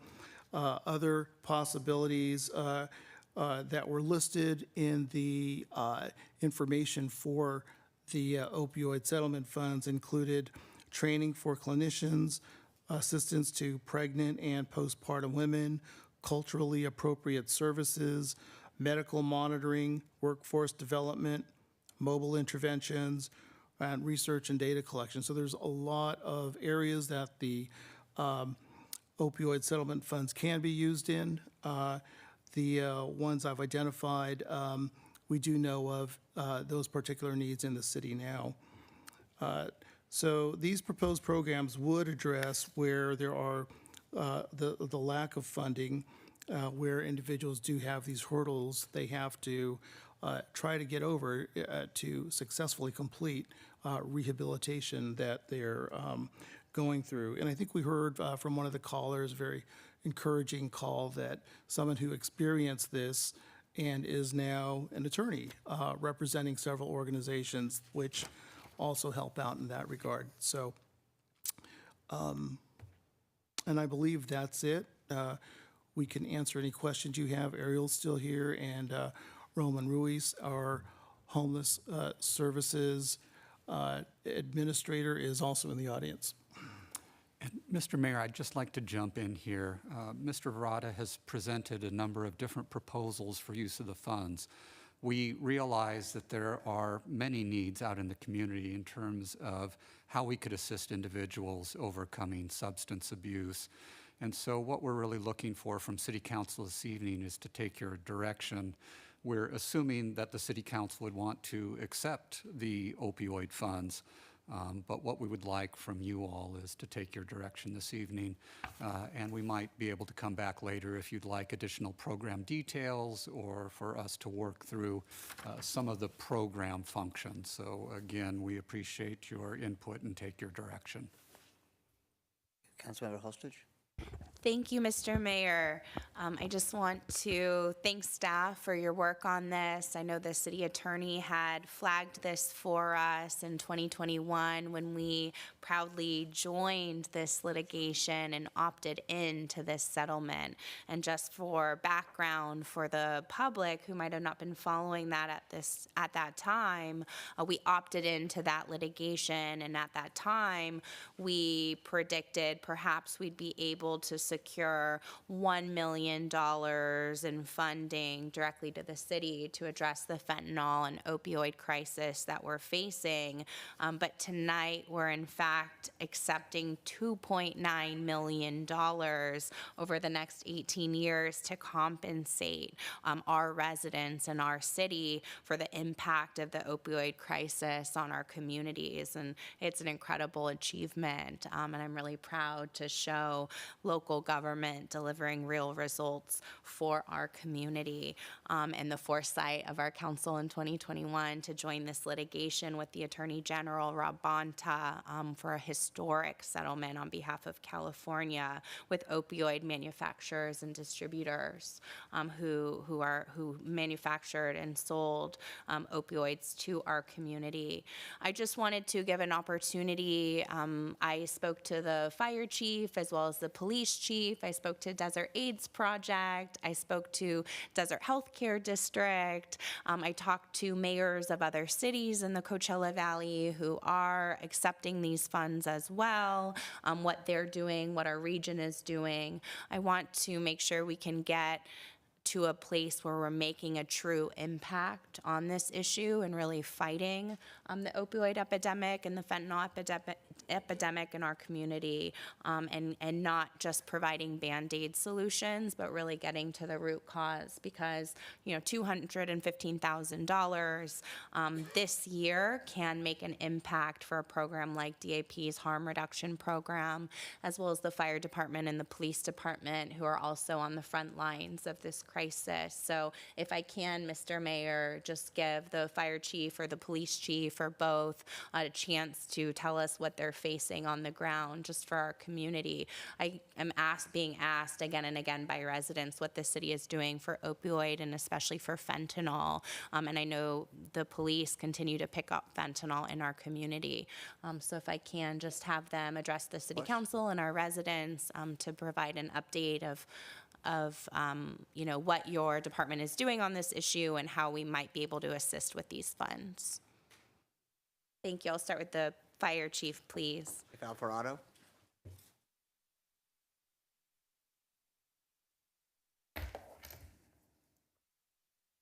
Mayor Pro Tem, Council, thank you for having me here tonight. To really speak to this crisis affecting our community from the fire department's experience. So I'll share with you, in 2023, we ran the numbers for Mr. Verada on how our community's been impacted and how the frontline firefighters have been impacted. We responded to 275 calls for service for overdose. And not necessarily all of them are opioid. There's a lot of different drugs that we're out there treating people for. But over 100 times our firefighters administered life-saving Narcan or naloxone. And I'll tell you, 38 of those people that we're able to speak to were unhoused. You know, some of the most critical people out there that we're trying to help. So this is certainly a crisis, and I want to thank Mr. Verada for approaching me today and what the opportunities are to really help improve the service that we deliver to the community from the fire department's perspective. And I shared with him, education and training is one of the most important things. And I'll share from my perspective as a paramedic, treating and transporting people for over 7 years of my career. Responding to an overdose is one of the most devastating things a firefighter can approach. You're not sure what's wrong with the patient, they're not breathing, and possibly at the time, pulseless. And there are some life-saving measures we can do, but a third of my organization is brand new. They have less than 2 years on the floor right now. So training, education is one of the most critical things for my department right now to ensure we're providing that outstanding service that this community deserves.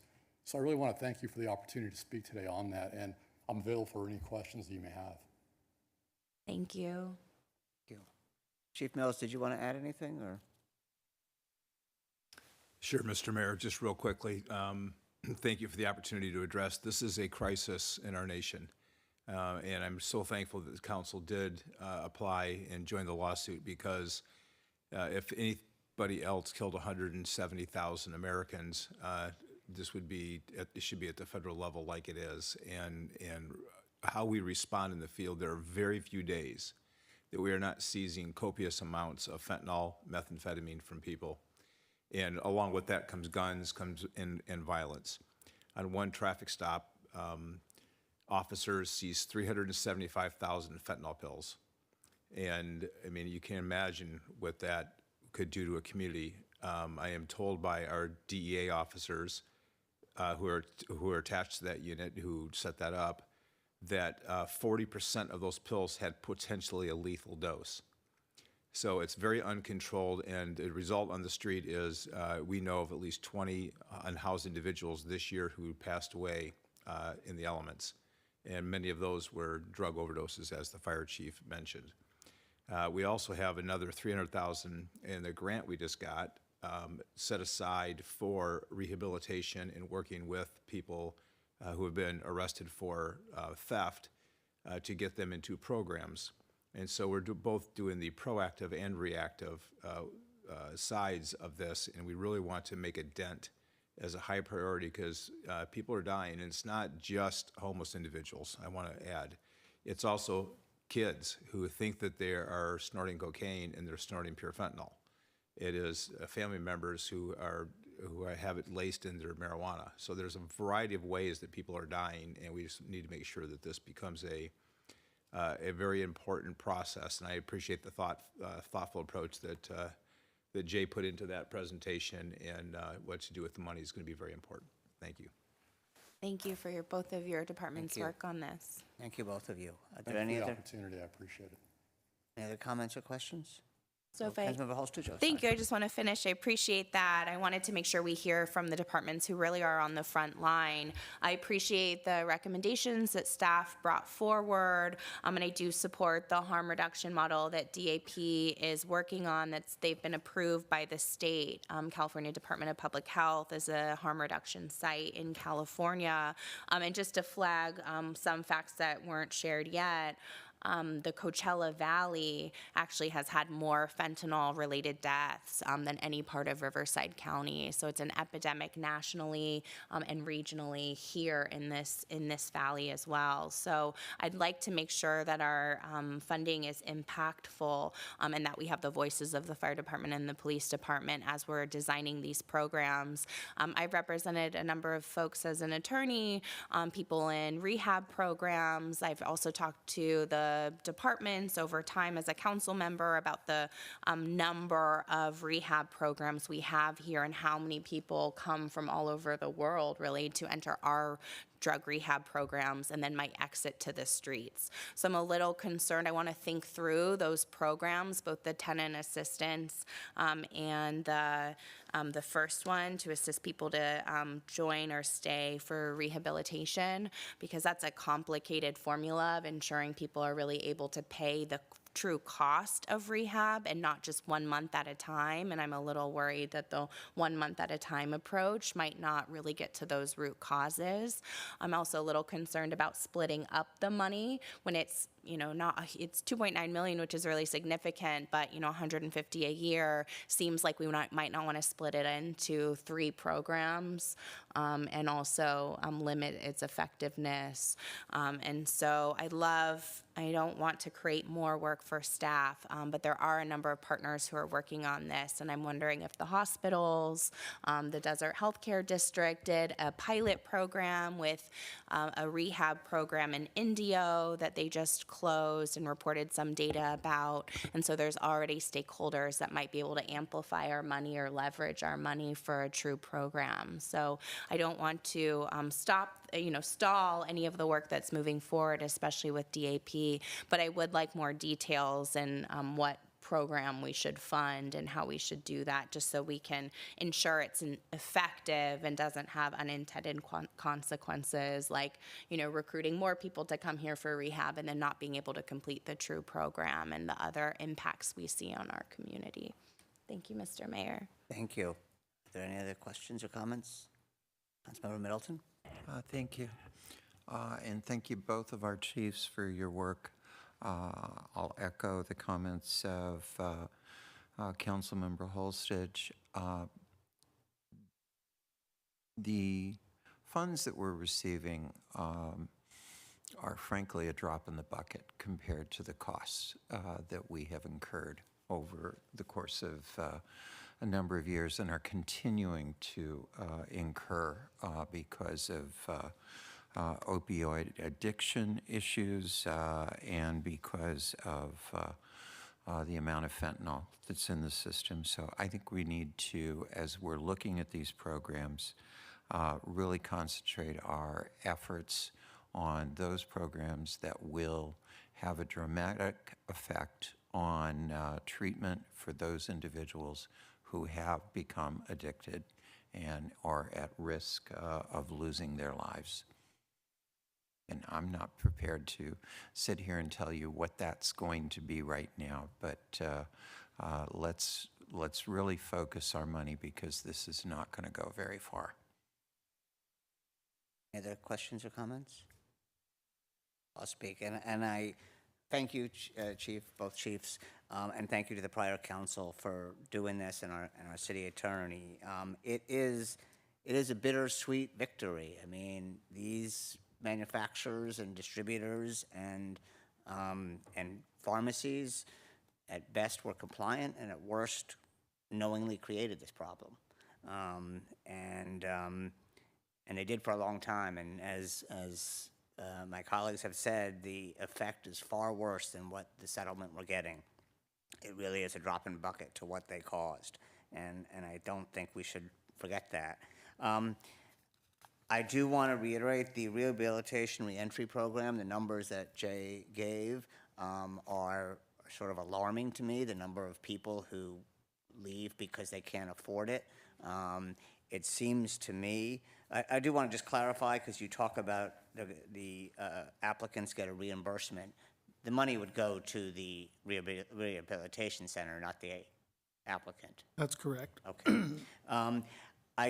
All of these programs are great. I would urge that we focus on the ones where either we can leverage it through other partners and get, whether it's matching grants or whatever.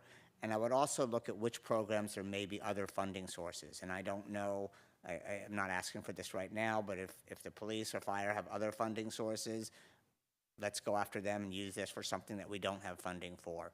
The same with DAP Health. I mean, if this is desperately the only source of funds for this, then that's how we should use it. If there's something like the rental rehabilitation reentry program, there's no other source of funds, then direct it towards that. I'm going to leave it towards the staff and to work that out as you go along, because it's not a huge amount of money when it comes down to it.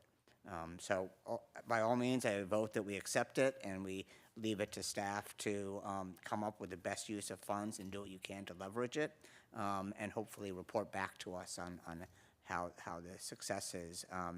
And in future years, we may want to adjust it.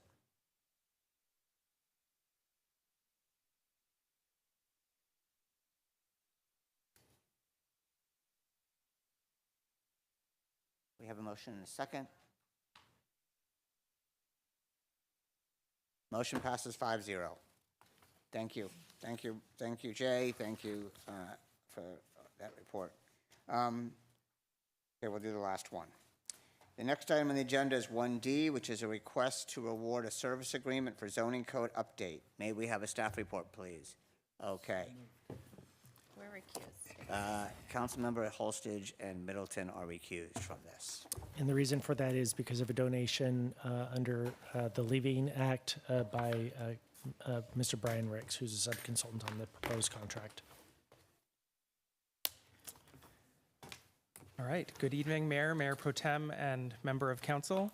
We are excited to bring this request to you to authorize a service agreement with Code Studio to undertake a comprehensive update to our zoning code, the first that we have done in quite some time.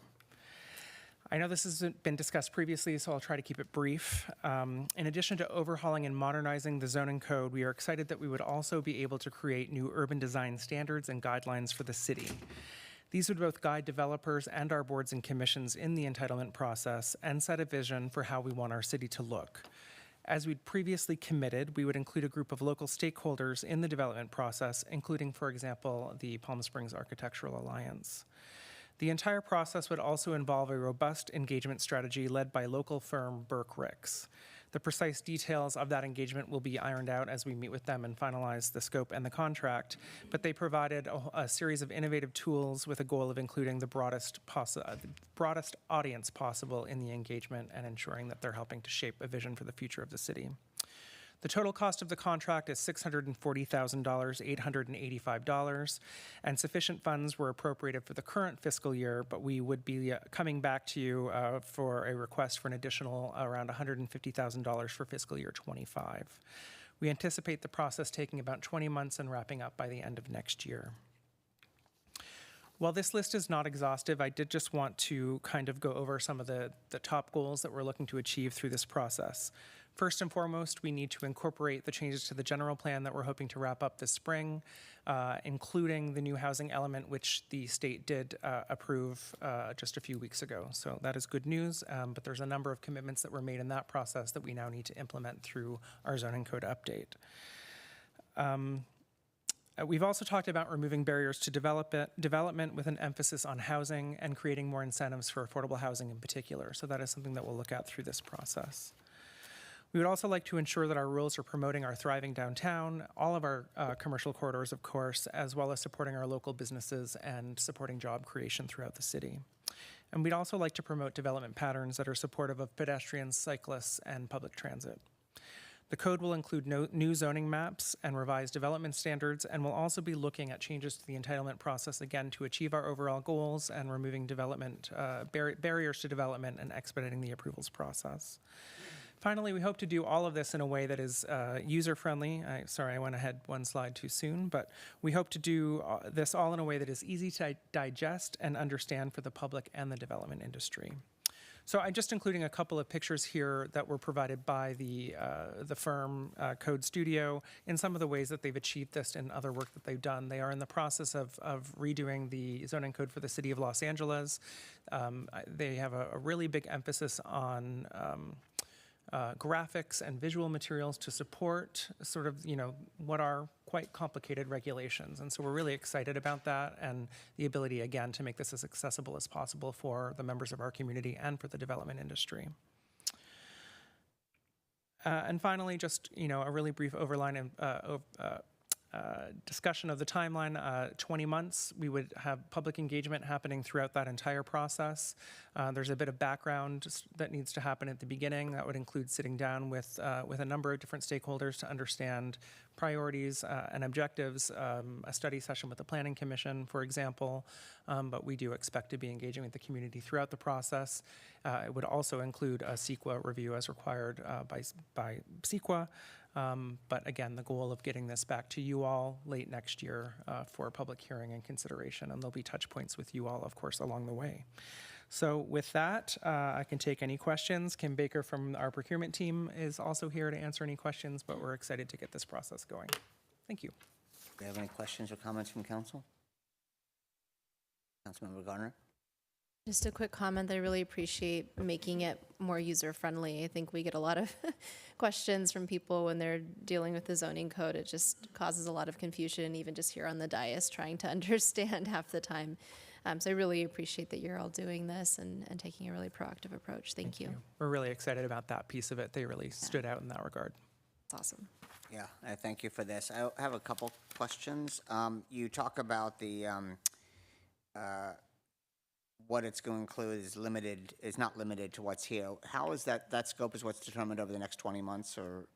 Yeah, I think some of that will be done, sort of some table setting that we'll do at the beginning of the process. Again, reaching out to different folks, having conversations. We've also been compiling a long list of sort of wish list items, just even in the planning department, of things that haven't really worked over the years, direction from you all in different conversations and different projects that we brought forward. So we've certainly been keeping track of those conversations at a policy level of sort of where we think the direction from you all has come. Again, a study session with the Planning Commission, I think their input will be really critical. So there'll be a number of conversations over the next few months to really start to understand where we need to go with that. And then I think there's also a lot of direction coming out of the general plan update that's been underway for a number of years at this point, and the advisory committee that's been part of that process, the public engagement that's been undertaken with that, and then of course the many, many commitments we made in the housing element. So there's lots to draw from. Thank you. And just because it's in the staff report, I want to just clarify some things. You say the use of pedestrian, cyclist, and transit use. Are you public and private transit? I think in that specific statement, what I intended was public transit, really, again, looking at development patterns that are supportive of more public transit. We often hear that we need higher levels of service, higher frequency, and one of the ways to do that is to look at where we're focusing our development and what kind of development that we are looking at. Okay. And also, again, you answered this sort of in your presentation. It says strengthening our thriving downtown, but as well as developing our commercial districts throughout the city. Absolutely. Supportive of commercial uses throughout the city, and also looking at, diversification in our, jobs and bringing jobs into the city. Okay. The other thing I would think about, you talk about establishing the design standards and guidelines, and you talk about the Architectural Alliance, who do great work, and they represent a lot of people. I would think through how that is going to actually work on an ongoing basis. One of the things that maybe is to have other stakeholders like a business owner or someone else involved that is not, our Architectural Alliance group is basically very much mid-century modern architecture, which is key to our city, but we also want to look at how development acts over time as an economic development tool. Absolutely. The goal would certainly be to have a diversity of voices involved with that process. Okay. And then my last question, you only had four proposals. Do you feel like you had enough? And I don't know whether that's you or Kim. We do, and Kim can maybe add to it. I think, they were all strong proposals. I think a couple stood out at the top, so we moved forward with two in terms of interviews.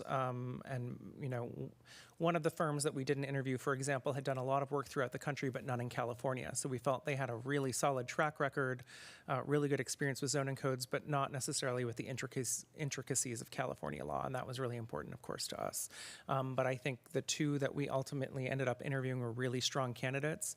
It was a tough choice. And I think what really made this particular firm stand out was, again, those sort of graphics and visuals and the user-friendly elements that they would bring to the update, as well as some of their responses and ideas on thinking innovatively about how we tackle some of the planning issues that we're working through in Palm Springs around affordable housing, transit, economic diversification. Parking, they really had some strong ideas on that. And then also their partnership with Burke Ricks. And we felt it was really important for this process to have a really local on-the-ground group undertaking that public engagement, because that's going to be really critical to this process. So we did feel we had a good pool to draw from. Okay, and just the last question is on the public engagement and stakeholder. I know that a lot of times we do these things and there's local people come to a lot of things. I want to make sure we do outreach to get to people who may not always go to the commercial districts in other parts of our city is a good example. So Absolutely. You don't get a lot of input from people in some of these outlying areas of the city, and both residents and businesses.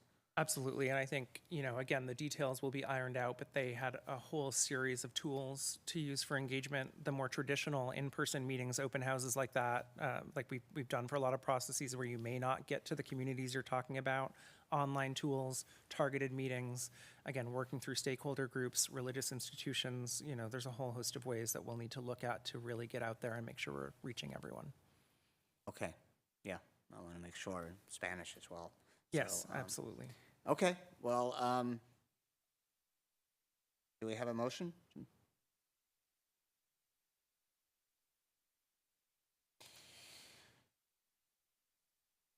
Okay, motion passes 3 with 2 recused.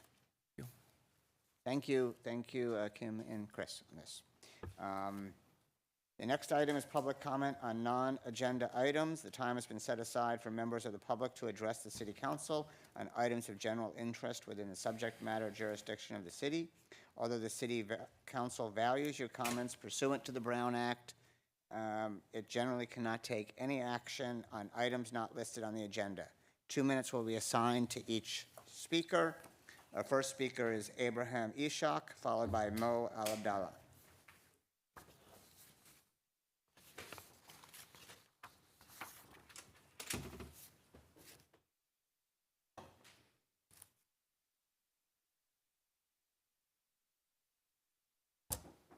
I am absolutely livid after my conversation with the mayor regarding the October 12th emergency resolution. Let me tell you, this resolution is an insult to our intelligence. It's not just a simple humanitarian gesture, as the mayor so conveniently describes it. No, it's far more insidious and complex than that. The mayor had the audacity to explain that our support for the state of Israel isn't about backing its government, but simply its existence. Are you kidding me? So what? This is essentially a pro-colonization resolution? We're endorsing Zionism? And spare me the lecture on the difference between anti-Zionism and anti-Semitism. I only have 2 minutes. And let's talk about our commitment to local tribes. How in the world do you reconcile supporting colonization while supposedly celebrating Indigenous Peoples Day? Should we consider reverting back to Columbus Day and resurrecting the statue of former Mayor Bogart? Or even better, follow Orland Park's mayor and tell us to move to another country if we don't agree with the resolution. And don't even get me started on our council members eyeing positions in Sacramento. Are they so blinded by their own political ambitions that they've completely forgotten about the citizens of Palm Springs and its troubled history? Did they approve the October 12th resolution just to boost their electability? And now they're staying silent to cozy up with the Democratic Party and secure their precious endorsements and donations? I've had it. It's clear that our words won't change your minds. You're so deeply entrenched in your own propaganda that it's hopeless. But mark my words. By endorsing this resolution, you've dragged the city's name into complicity with this madness. I'll sleep soundly at night knowing that I stood on the right side of history while the rest of you wallow in your ignorance. Thank you. The next speaker is Mo Al-Abdallah, followed by Max McCartney. Good evening, Mayor and City Council. I'm here yet again, 125 days into this genocide, wondering if the City Council still stands behind its premature yet bold statement of expressing steadfast and united support to the State of Israel. I mean, where do I even begin? My mind can hardly keep up with the atrocities happening by the hour. How many more Palestinians need to be slaughtered for you to see what's really happening? Either the City Council is making the choice to actively dismiss the blatant war crimes Israel is committing, or the city is completely oblivious to the harsh realities of what's truly happening. I'll assume the latter to give the Council the benefit of the doubt, to which I say again, why is the Council using city time to pass an emergency resolution commenting on international affairs that it is not qualified to comment on? Unless, of course, the City Council had biased opinions to begin with. Perhaps it's because some council members know too well that anyone who wants to seriously further their political career has to get on the side of Israel first. That if you don't tote the American foreign policy line, you'll be accused of being anti-Semitic. At this point, the level of hypocrisy is blinding.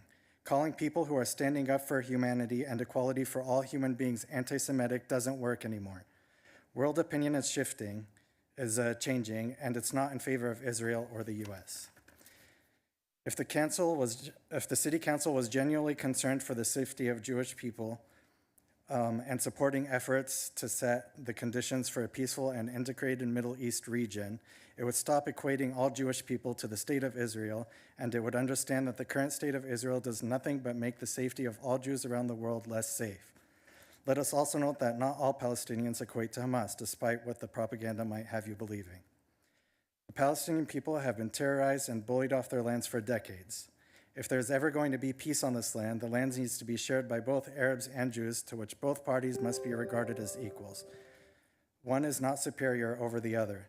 Lastly, I'd like to share a quote by David Ben-Gurion, who was the primary founder of the State of Israel, as well as the state's first prime minister, and ironically enough, was also an atheist. He said, and I quote, "The old will die and the young will forget," referring to the Palestinian refugees of 1948. Thank you. Your time's up. All right. Thank you. Our next speaker is Max McCartney, followed by Dr. Jesse Niemeyer Romero.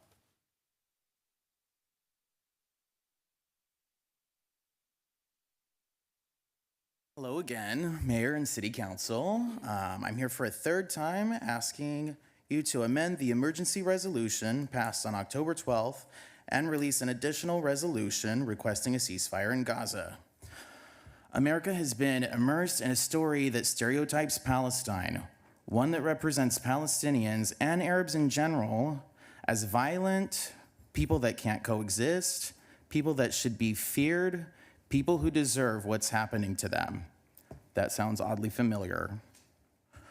We're watching our elected officials who have sworn to serve us all turn a blind eye and continue to support Palestinian genocide with American dollars, our tax dollars. You can tell me that Israel is doing everything close to their best to protect civilian life, but when they have killed at least 11,500 children in 4 months, and that's just children. We're looking at the beginnings of hundreds of thousands of children being starved to death, children drinking water from muddy puddles, and that's the off chance if it rains that day. Why aren't we calling for a ceasefire? And why aren't you willing to amend the emergency resolution to include both standing up against anti-Semitism for our Jewish community, as well as against Islamophobia for our Arab community? Your one-sided stubbornness and unwillingness to acknowledge facts makes you look foolish, racist, and bought. You should be making sure your commitment to the entire community is steadfast, not selective. And not when it's easy, but when it's complex. Also, what is so complex about understanding the wrongness of at least 28,000 people being slaughtered in a 25-mile by 6-mile open-air prison? On the contrary, what does the IDF have to say about their efforts, even working for factually capturing Hamas? The void of answering in the wake of all this does not hold water. Time is up. Thank you. Our next speaker is Dr. Jesse Niemeyer Romero.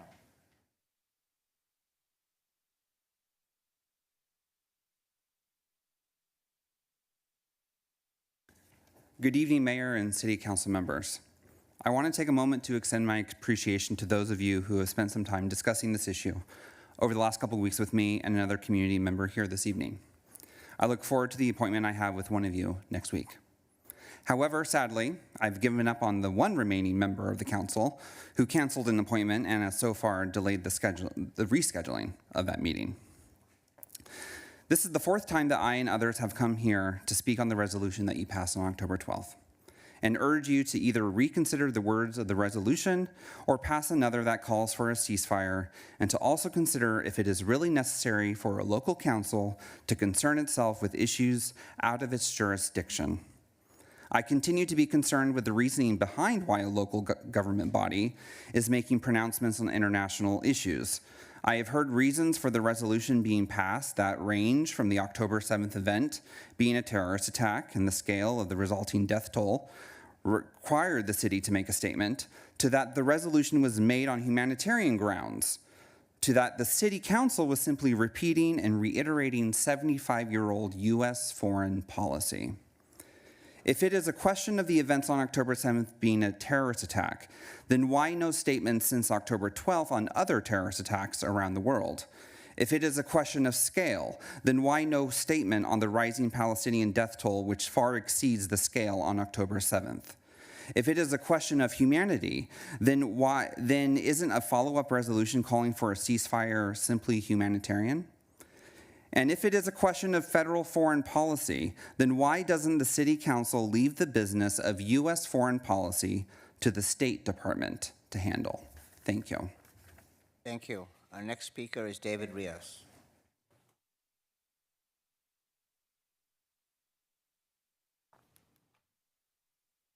Good evening, Council. Just want to congratulate you guys in the terms of hiring Scott Stiles. When he took position, we had 283 permits open. We are down to 12 now. On my average job that had to do with a simple remodel, a commercial building, took 2.5 years. Right now, his staff in-house is approving things that normally took a year, doing in 30 days. What I think that we need to do, addition to that, is get together all of the inspectors and find out how we can support them internally. I think that's the biggest area that the downfall is the plans being sent to San Diego for 2 or 3 months, not getting any responses, but also the in-house. Addition to that, I've spoken with the council members from Coachella Valley, Indio, and Desert Hot Springs. I know I spoke with Grace as well regarding the affordable housing, the ADUs. I know that we're working on something like that as well. But if we could just mimic something like that, because it's affordable housing, we have the funds to do it as well. So if we can just follow in their steps as well, but just to let the city know how much we're actually moving, how fast we're moving, and it's not been talked about. So Scott Stiles is such a great addition to us as a hub as well. So thank you. Thank you. Is there any other public comment? No additional speakers. No? Okay. The next item is City Council and City Manager request for upcoming agenda development. Deputy City Manager? Certainly. Looking at the next couple of meetings that we have coming up, on February the 29th, We have the reconsideration of the proposed Starbucks at Racket Club in North Palm Canyon. And then in addition to that, we also have our mid-year budget update. Mr. Chris Mooney, our finance director, will be giving that presentation to you. Following that, on March the 14th, we have our second public hearing for our Community Development Block Grant Annual Action Plan. Mr. Verada and Ms. Ariel will be back with that. We also hope to have for consideration is approval of a contract to do an update of our College Park specific plan. And as part of that process, we will be asking the community to assist us in renaming that plan to more appropriately fit the area.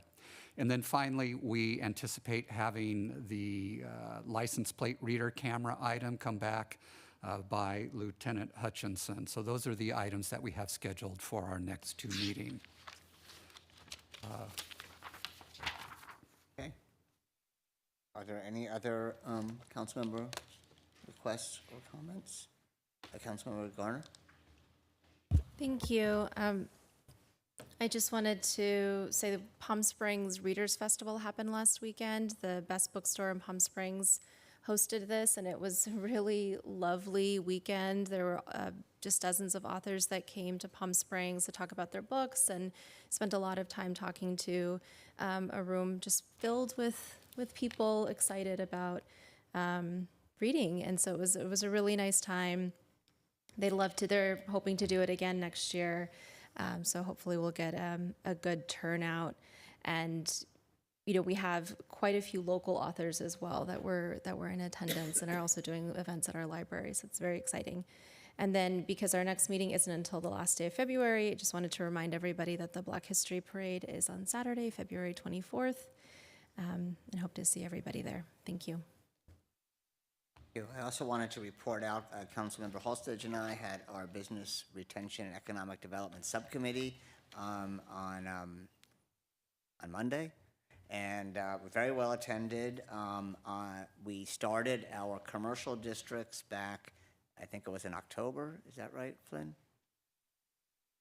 You actually approved the ordinance in December. In December. And as of today, we now have 12 commercial districts either done or in the works, which is throughout our city, which is pretty amazing. We also had a great report on our broadband update from our IT department, and we look forward to that coming back to council, and also a great meeting with our special events team as well. And so I will also mention, in addition to the Black History Parade, there are events going on throughout the month. And also Modernism Week starts next week, and there's a bunch of other events going on in town. So there's a lot going on in February. And the Tour de Palm Springs sets up tomorrow, and with the race on Saturday, the routes have changed. I'm not sure where that's posted, but please be careful for the bicyclists as they will be going throughout the Coachella Valley. And with that, I believe Mayor Pro Tem wanted to adjourn in the memory of someone. Yes, Mayor, thank you. Today, I'd like to adjourn in memory and honor of the 5 Marines that were killed in the helicopter crash in San Diego County. Okay, thank you. And with that, we will adjourn the meeting. The next regular city council meeting will be held on Thursday, February 29th, 2024 at 5:30 p.m. Thank you, everybody.